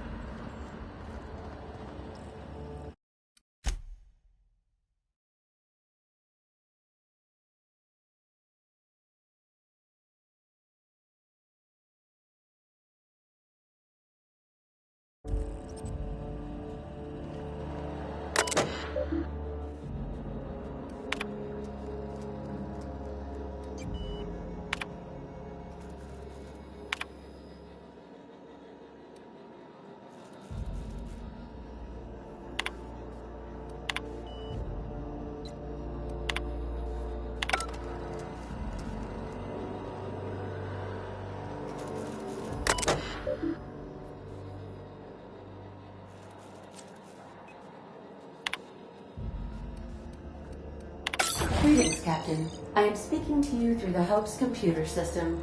It's a rather cramped feeling, but it'll do.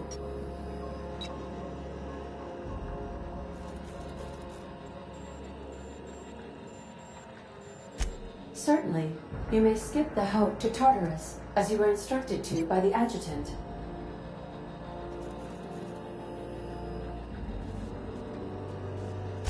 Doing so would bring the Hope within close proximity of Phineas Wells's orbital lab, allowing him to access the colonists frozen within. Your act would be immediately noticed across Terra 2, as the colony ship Hope abruptly enters into the planet's rings.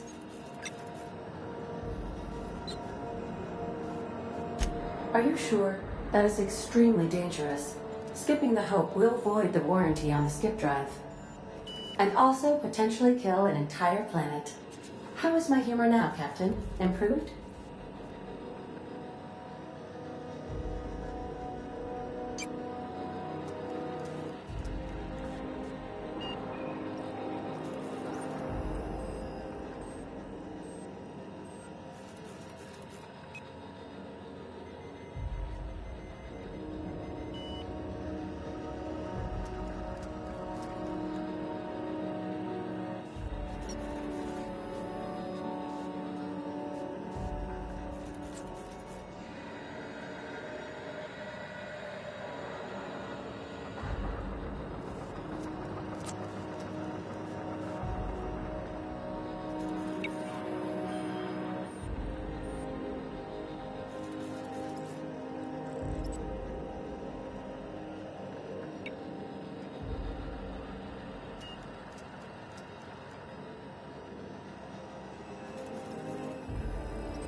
Wait, are you leaving me with the Hope's computer?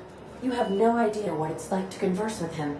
Imagine, simulate another organic jostling your circuits when he tries to... I mean, I'll be ready when you are, Captain.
Are you sufficiently prepared for the task at hand, Captain? Are we doing this now?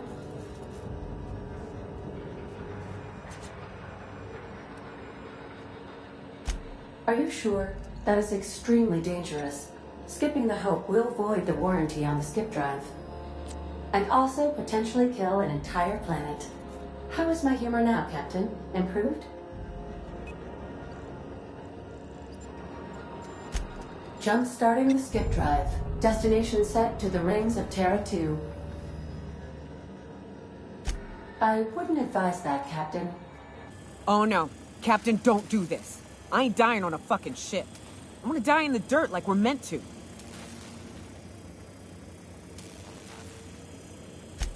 Well, I literally can't dispute that. Please with the daily ship log note that I defer to the captain against my better judgment. I am programmed not to ignore an order, after all. ADA, does your captain seriously intend to do a micro-jump in system with engines that haven't been powered in 70 years on a derelict ship? That is what my captain intends, yes. But that is a gross misuse of the skip drive. The Zero Point Drives Corp and I will not be held responsible for any damage incurred during transport, and this will cause extreme damage. Yes, I am aware of that. You should not be doing this. The humans will die. These calculations don't look right. Why is this number negative? Thank you, Hope. It looks like all systems are go. Captain, I would advise you to hold on to something. Now.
Greetings, Captain. I am speaking to you through the Hope's computer system. It's a rather cramped feeling, but it'll do.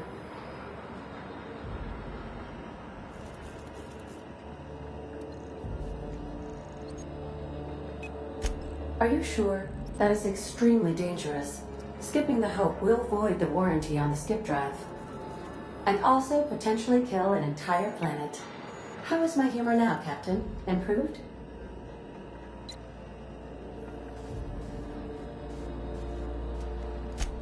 Jump-starting the skip drive. Destination set to the rings of Terra 2.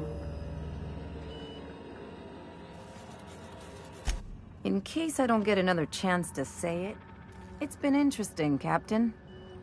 Doing it. I mean, affirmative. Skipping the Hope in 3, 2, 1. ADA, does your captain seriously intend to do a micro-jump in system with engines that haven't been powered in 70 years? On a derelict ship? That is what my captain intends, yes. But that is a gross misuse of the skip drive. The Zero Point Drives Corp and I will not be held responsible for any damage incurred during transport, and this will cause extreme damage. Yes, I am aware of that. You should not be doing this. The humans will die. Thank you, Hope. It looks like all systems are go. Captain, I would advise you to hold on to something. Now.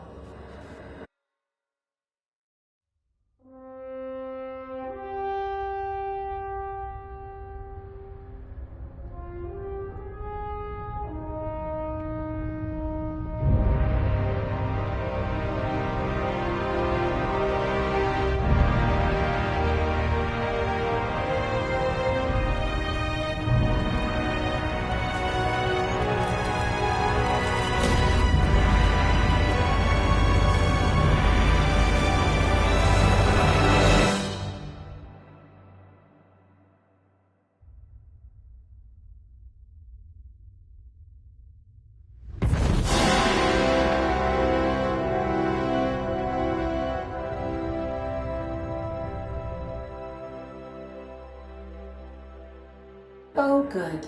We are still alive and have successfully skipped into Terra 2's orbit. I reported as much to Phineas Wells, but he has not responded. Perhaps you should check in on him. Did we move? I hardly felt a thing. Was that an attempt at humor, Doctor?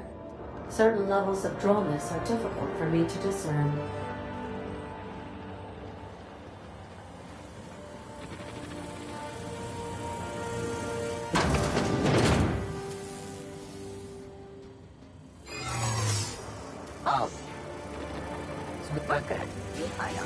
Error.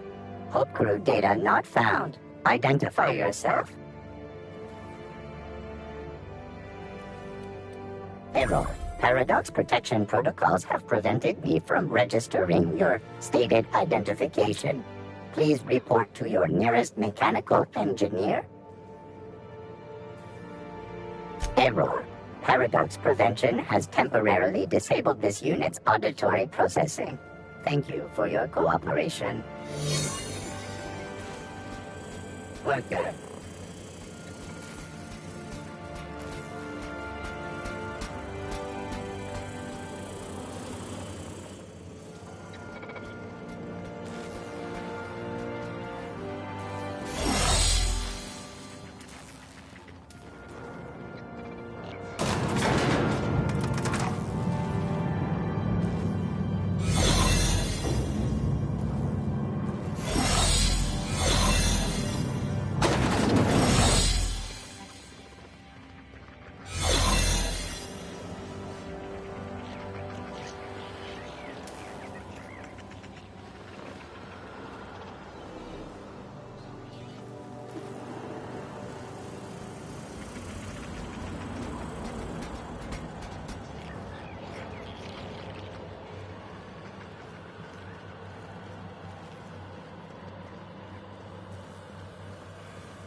Never felt anything like that. I'm gonna need a minute.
Captain, I am receiving a transmission from Dr. Wells.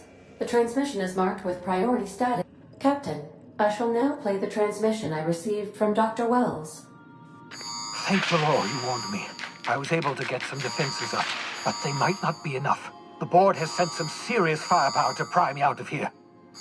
They're trying to get in here, and I'm not sure I can stop them. If they capture me, if we can't communicate again, there's something very important you need to remember. The board, all their lackeys, they're all a bunch of swine. Do you hear me? They're fucking corporate swine. You fucking pigs! I'll take you all out with me! I'll never... It would seem the recording captured some rather dire events. I presume you'll want to dock at the orbital lab to check on your associate as soon as possible. How can I be of assistance? I'll be here.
We've arrived at Phineas's orbital lab.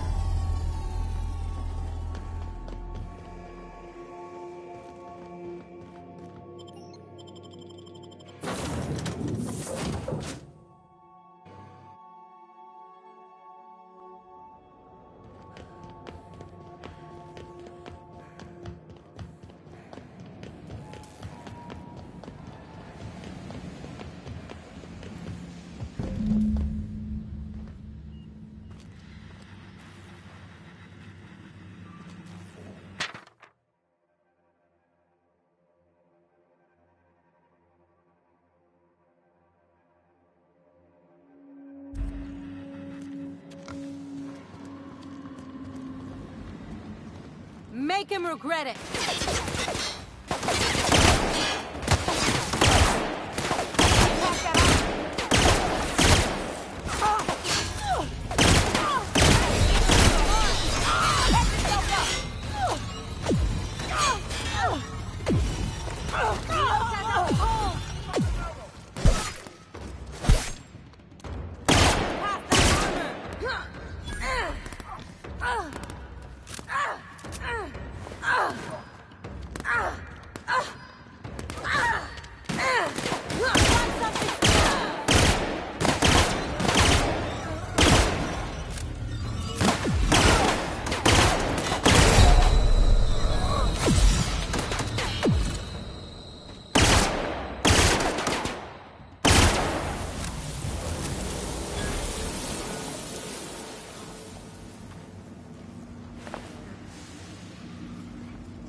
How'd you do that so fast?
Captain, as it appears we may soon be embarking for a maximum security prison planet, I believe the crew would like to speak with you to, as you humans put it, air some concerns.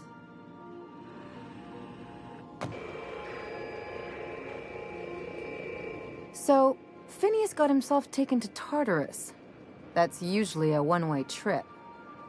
Breaking Phineas Wells out of a maximum security penitentiary. I can't think of a better lost cause to commit ourselves to. To extract the scientist, you will need to infiltrate the labyrinth. But that course of action is likely to be quite dangerous, Captain.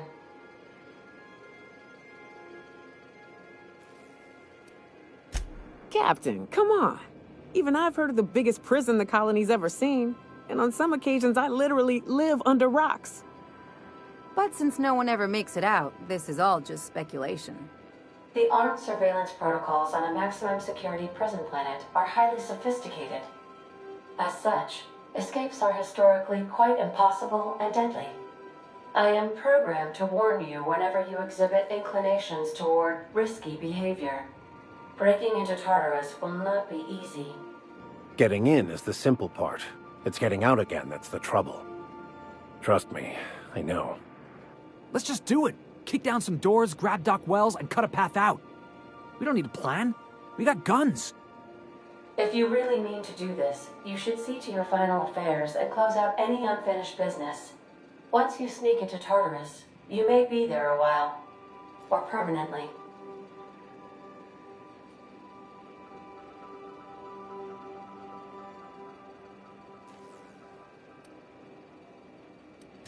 It's the craziest plan I've ever heard. And I mean that as a compliment. You didn't hire me to think. And I ain't about to start now. You're my boss. And I'll walk into fire with you. I think it's insane. But maybe the colony needs a healthy dose of insanity right about now. I know it's dangerous. And I won't lie and say I'm not scared out of my wits. But I couldn't live with myself if we didn't do something. You're asking for more than bravery from us, Captain. But there are worse ways to go than dying for a good cause. I'm in. Let Sam get the grime out. It's what our units do best. The entire plan is a terrible idea, but I admire your bravado, Captain, which leads me to illogically believe, against the odds, that you will be successful. We gonna prepare? Sure. Guess I could give my ass-kicking boots another coat of polish. You got some sort of plan in mind?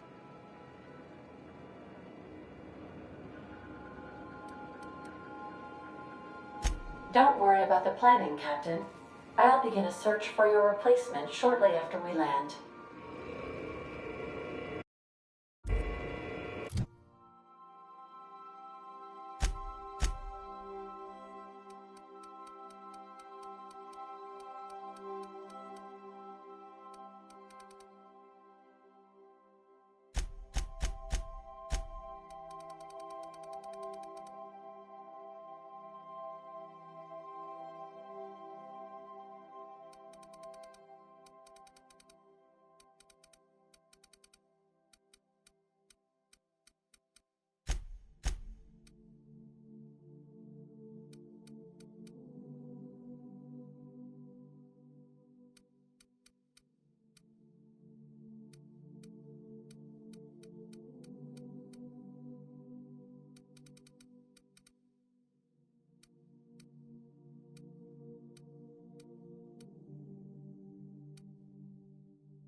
I am pleased to inform you that we have arrived at the labyrinth. Please be advised that the punishment for trespassing is execution. Please be advised that electrical storms on the surface of Tartarus make departure impossible at this time. Oh, speak of the devil. Captain, I am receiving a transmission from the prison's docking authority now. Attention, unauthorized spacecraft. This is a maximum security installation. Your presence here is an explicit violation of UDL corporate policy. You are hereby confined to your docking platform until a ticket detailing your crimes has been filed and notarized, at which point your vessel will be seized and you will be executed.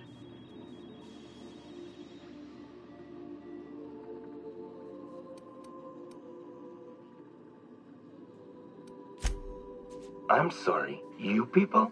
Did you just cast a generalization on upstanding UDL employees?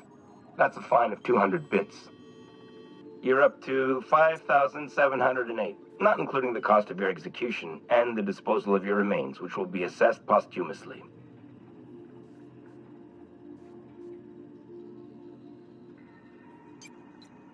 All right, I'm feeling generous. I'm transmitting the idea of a productive, law-abiding employee so you can see what one looks like before you die. Anyway, Tartarus Docking Authority signing up. Hang on. Another ship just pulled into your dock. Wait, is that from the Groundbreaker? What the? Pay no mind to that. Just have a pleasant day. Transmission terminated. Biometric ID received. Transferring data to external cartridge. How can I be of assistance?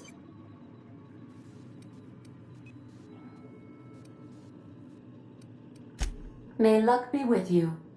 Of course, as I am sure you are aware, luck does not exist. But it seems to comfort humans to believe they possess good quantities of it.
Captain did right by us once. What was that? Now it's our turn.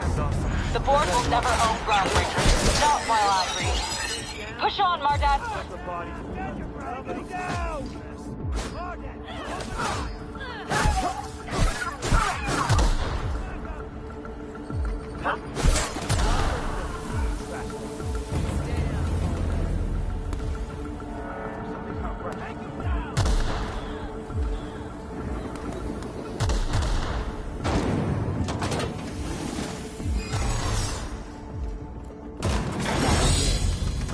On walking into a prison. They lock me up, I'm liable to kill everyone trying to get back out. Getting in's one thing. Let's just hope we're able to get out again.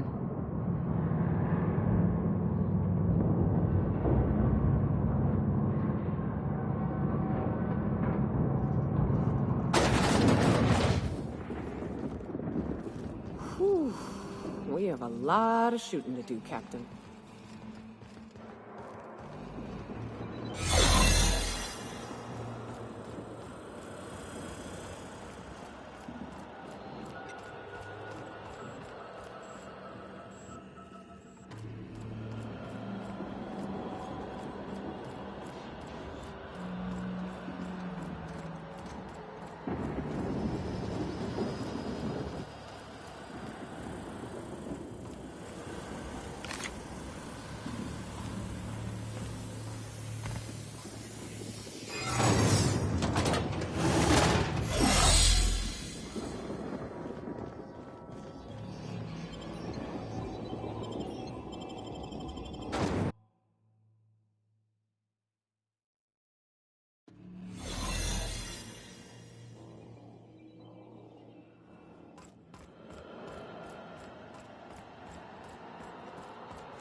A busy worker is a happy worker.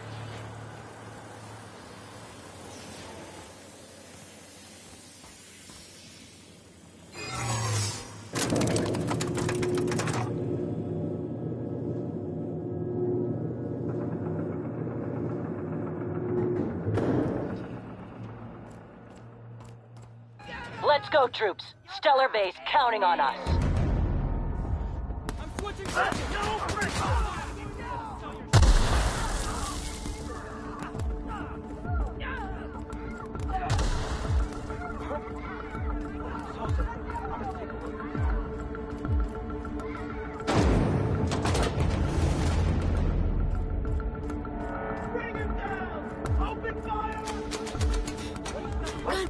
You new here? I didn't think we were hiring more staff.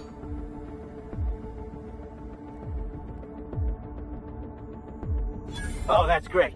Thank you, ma'am. Much appreciated. I'll get out of your way.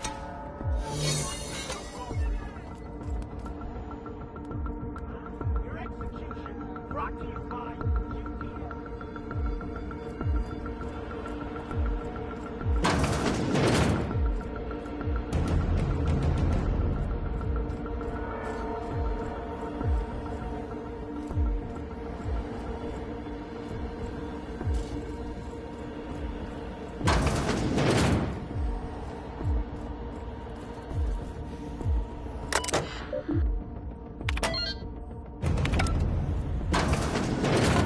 Well, look who it is.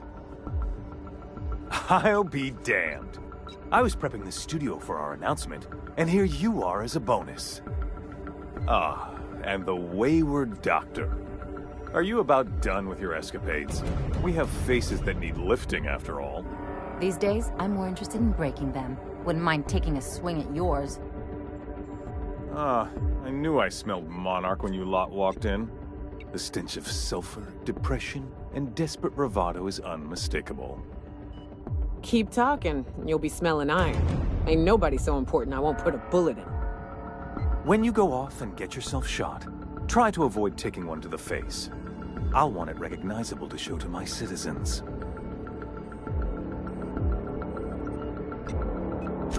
My word! You've correctly identified the most recognizable man in the colony. Remarkable. It's a wonder what Phineas saw in you. Then again, he's an insane person. Thankfully, he's our insane person now. A proper company man.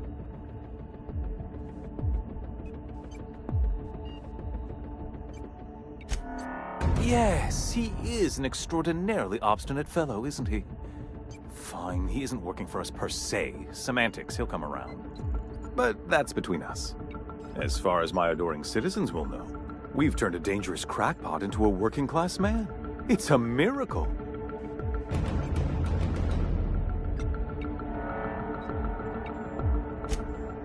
Oh yes, go on, wake them up, add more mouths to feed. That'll solve our starvation problems. I don't know what half-baked plans that simpleton in a lab coat has been leading you through, but it's done. It's over. Let me ask you something, Captain. Have you at any point thought about not fucking up our entire society? At least that means someone's recognizing our work. I'm making actual progress towards stabilization and recovery. You're just getting in the way.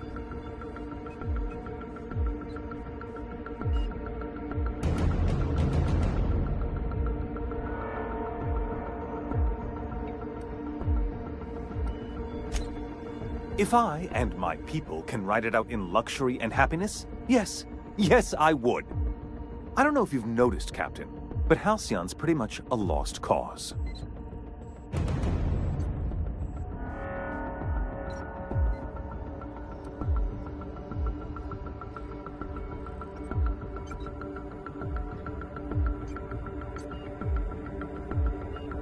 I'll admit, there's no shortage of talent in the scientists and engineers there. Look, I'm not an unreasonable man. If you manage to storm the castle, as it were, and make it out of here with Phineas alive, I can't exactly afford more havoc than you've already caused. Fine. If you survive, you'll need someone to sell the rest of the board on your plan.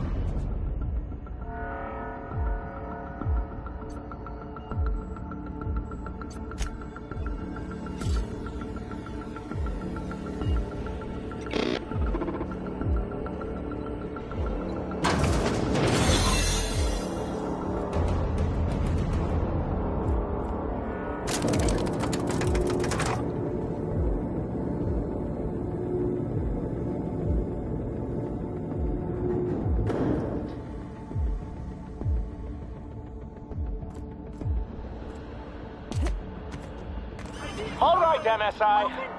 I'm not one for rousing speeches, but the captain needs our help. So get in there and fight!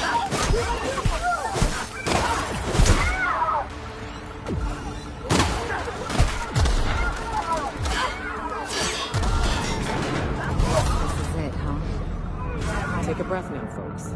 Once we're up there, I suspect we ain't gonna have time to stop shooting.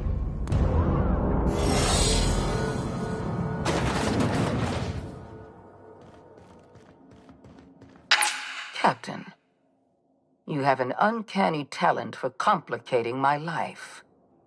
Words cannot express the extent of my disappointment.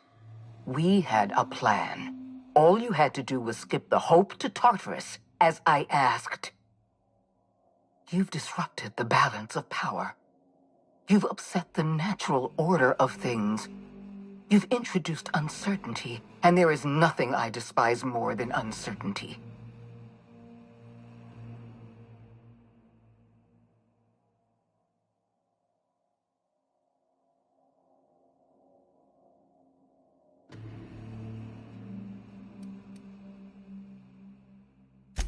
typical. Running your mouth in the middle of a crisis. It's almost as if you delight in chaos. My report said you were simple-minded. I simply never imagined you'd be stupid enough to throw the entire system into chaos. I should have dealt with you a long time ago. You were always too dangerous to leave unchecked.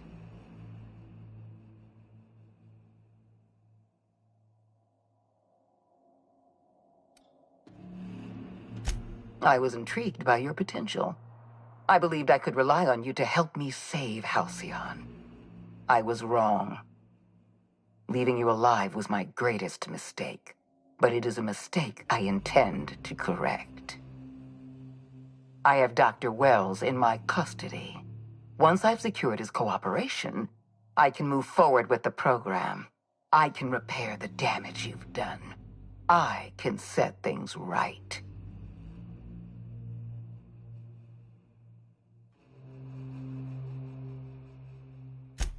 Fair enough. I'm giving you exactly one chance to parlay with me.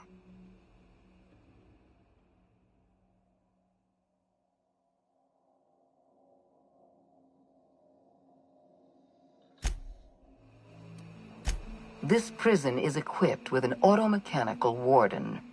I've had it programmed to eliminate you on sight and rinse your remains down a drain. And don't worry.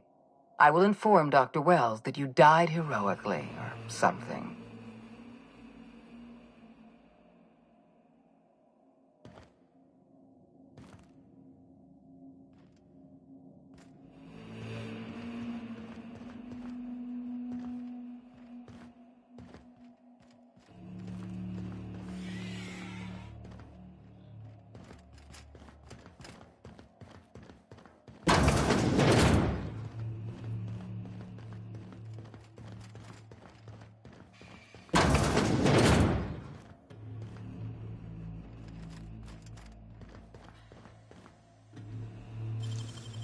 Damn, that's some nimble fingers, Captain.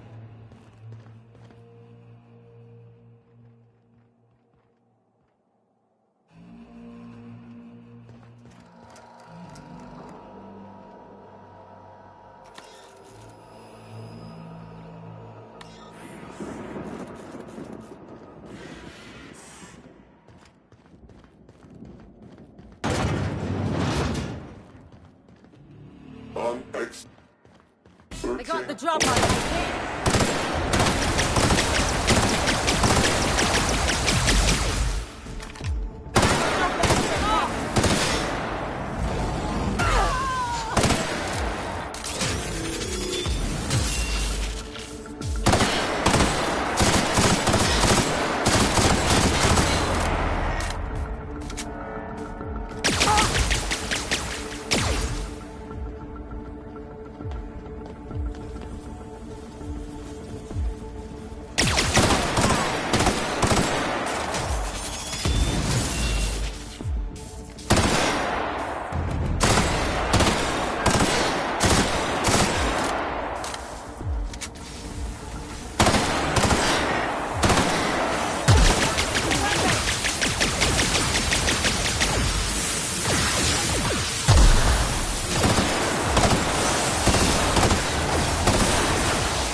die.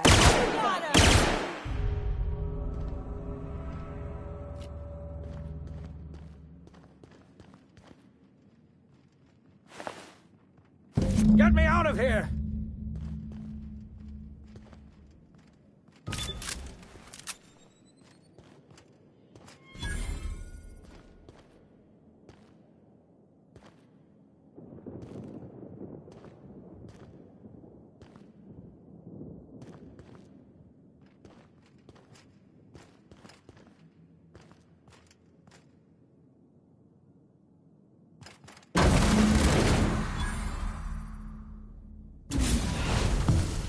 You don't know how glad I am to see you. You did the right thing. Akande was a monster. Her death was much deserved, and long overdue. And you lunatic, you broke into the board's own fortress just to rescue one doddering old man. You are absolutely out of your mind, and I can't begin to thank you enough.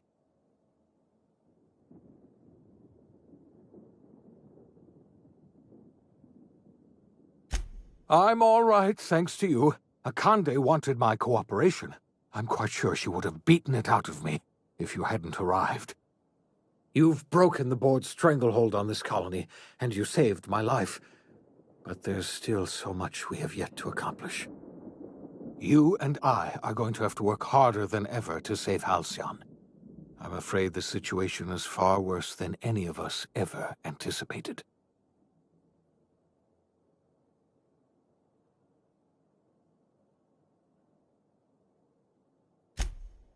Earth has gone dark. We haven't received a single message in 3 years. There's been no communication, no signals, nothing. 2 years ago, the Earth's Directorate's frigate disappeared on their way back to Earth. We don't know what they discovered when they arrived, or if they arrived at all. They haven't exactly been hands-on around here anyway. So there's one less rubber stamp to worry about. Earth is humanity's home planet, Miss Fenhill. The psychological effects of losing our original home will be devastating. So we've got to make do on our own. Seems to me that'll make us stronger in the end anyhow. You're quite right. We've got no choice but to make do on our own. We're in serious trouble, my friend. Do you know what this means for Halcyon? We can't rely on Earth for support anymore. We've been cut loose. We're entirely on our own.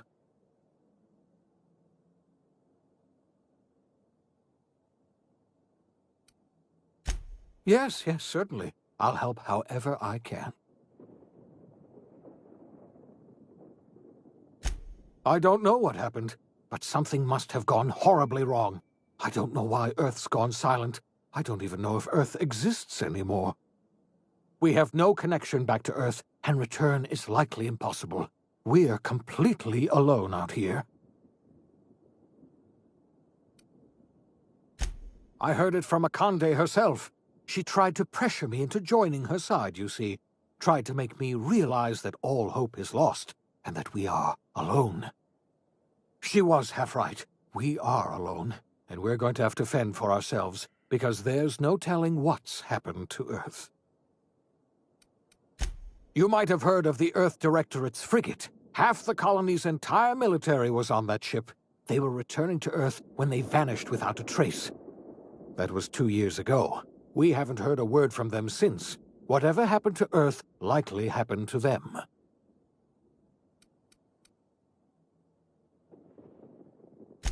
Yes, Akande mentioned as much.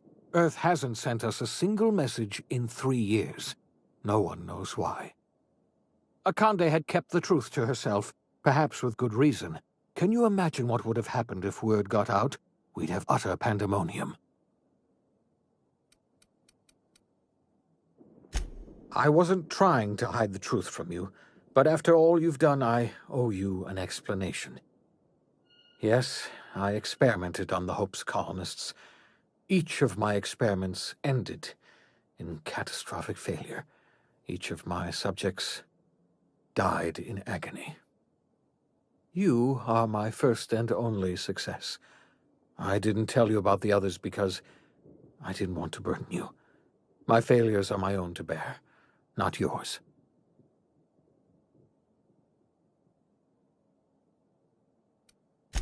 I'm not asking you to forgive me. Lord knows I won't forgive myself. But I'm going to try to set things right. My apologies. I need to get a hold of myself. We've far more pressing issues to worry about right now. If you have any more questions, ask me. I'll answer as best I can. Yes, we do. You've done a marvelous thing.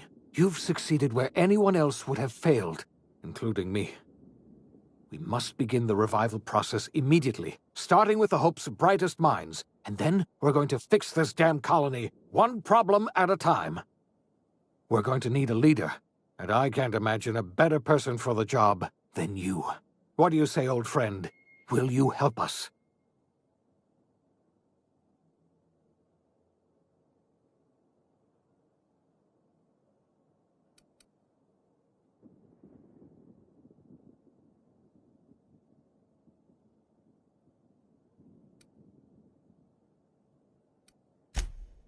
I see. Well, you've certainly earned a treat for yourself. I'll just, get on with reviving the other colonists and saving Halcyon, then. Enjoy your, creamed ice, or whatever you call it.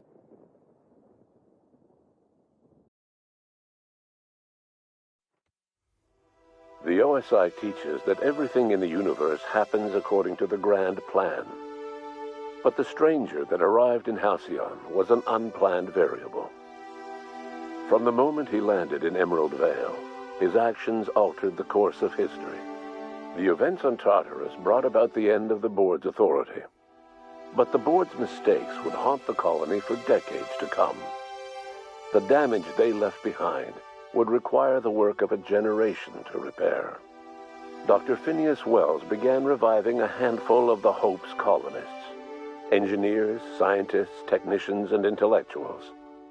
They were among the brightest minds the Earth had ever sent out into the stars.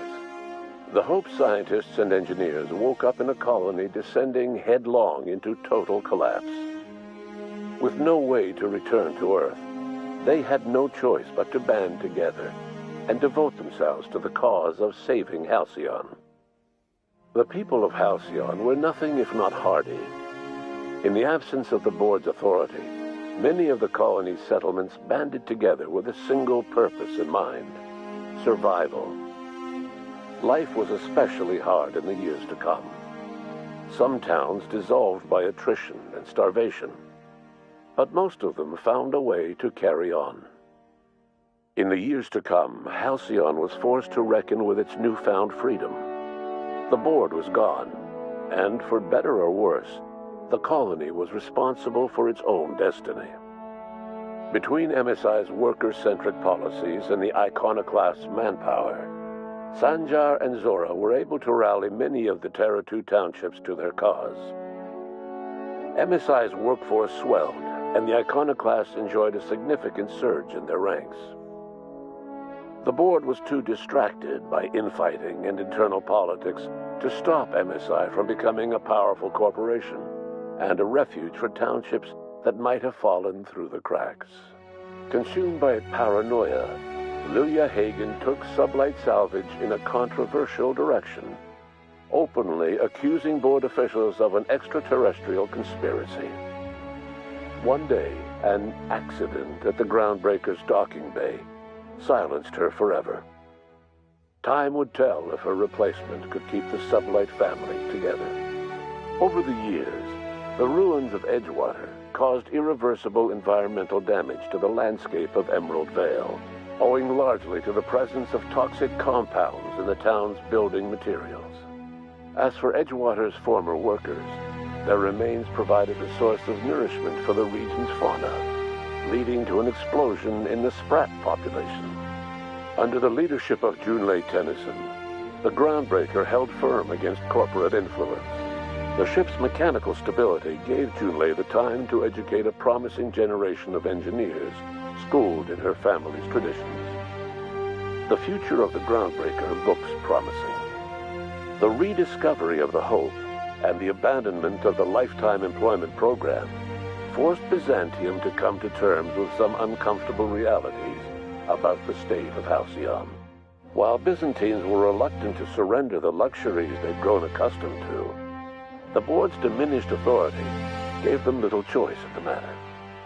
Nearly everyone had to learn to make do with less. Some even had to get jobs. It was a dark time indeed. Your influence shifted Ellie's perspective. She finally admitted, albeit grudgingly, that she just might need other people. Sometimes. With a steady income from the life insurance payouts, she was finally able to afford a ship of her own. She hired a small crew and flew supply missions to communities on the fringe. Some of them were even legal. Life in Halcyon was sobering for Felix Millstone. The grand revolution he dreamed of never came. There was no great awakening for the colony, no celebrations in the streets. There was only the hard, desperate work of trying to repair a broken colony. Felix never had a head for numbers, but if there was labor to be done, he was there to help. Eventually, Felix realized that the work of a revolution was done with two hands. As much as he enjoyed his adventures aboard the Unreliable, the vicar, known as Max, eventually decided that it was time to move on, to live out the life he had sought so long to create. He knew there were many in the colony who carried burdens much worse than the ones he had struggled with, and he devoted himself to easing their suffering wherever he could. He only ever took up arms again to defend the defenseless. Unshackled from a lifetime of striving and fighting the universe and himself, Vicar Maximilian de Soto was finally at peace. Once the matter with the Hope colonists was resolved, Junlei bashfully asked Parvati if she'd like to join her permanently on the Groundbreaker, and Parvati enthusiastically, if somewhat awkwardly, agreed. The stories of her adventures spread across the colony, and Parvati soon found herself the center of attention. Having served as the engineer of a renowned spacecraft, tramp freighters and wildcat miners sought her out by name, and in no time, she was a fixture in the Groundbreaker's mechanical ecosystem. She and Junlei were never far apart. Nyoka returned to Monarch to take another crack at making a permanent life for herself. She formed the Charon Group, a mercenary outfit of ragtag survivalists and wilderness experts. Anyone in need of a guide, or just looking to throw back a beer and swap stories, could find her camping on the trail or clearing an infestation. The SAM unit that accompanied you spread awareness of the product line's superior sanitation and maintenance capabilities across what was left of the colony. This led to a boost in SAM unit sales. Did you know that SAM units are the longest-lasting, toughest-acting cleaning solution in Halcyon? Minister Clark was released from house arrest, and his contact with you gave him a sense of renewed purpose and vigor. Once it became clear that no help would be coming from Earth, he threw his considerable efforts and talents into helping Halcyon manage the crisis before it. Chairman Rockwell served as the public face for the changes in Halcyon to come. Whenever you needed strings pulled or a voice to sell a policy change, Rockwell was only too happy to oblige. As for Dr. Phineas Wells, he spent his remaining years in his orbital lab. He eventually came to terms with his own past and was able to forgive the mistakes of his younger self by devoting his remaining years to serving the colony. In the end, Dr. Wells was able to save every scientist and engineer aboard the Hope. Over the next decade, nearly all of the Hope's remaining colonists were successfully revived. Halcyon saw a period of rapid technological and scientific advancement. Breakthroughs in dietary supplements saved the colony from starvation. Geoengineering projects and social reforms began to change the structure and character of the colony. Dr. Wells laid the groundwork for the project to save the colony, but he would never live to see the fruits of his labor. He passed away a few years later. His work was carried on by the scientists and engineers he revived. Today, Halcyon has stabilized. The people of the colony work hard to adapt to their new circumstances. Nearby colonies send aid and supplies.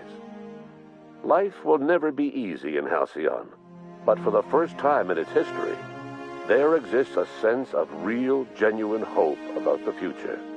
And what about you, the unplanned variable in the history of Halcyon? You brought an end to the chaos on Tartarus, and left Dr. Wells to save Halcyon on his own. You had more pressing matters to attend to. As you tasted your first scoop of Rizzo's partially emulsified, semi-frozen milk-like dessert, you realized something.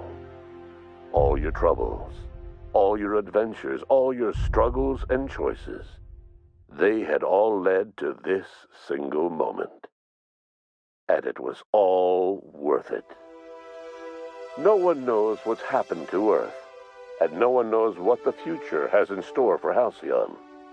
All we know for certain is this: the name of the Unreliable and that of its intrepid captain will remain the subject of countless stories for years to come.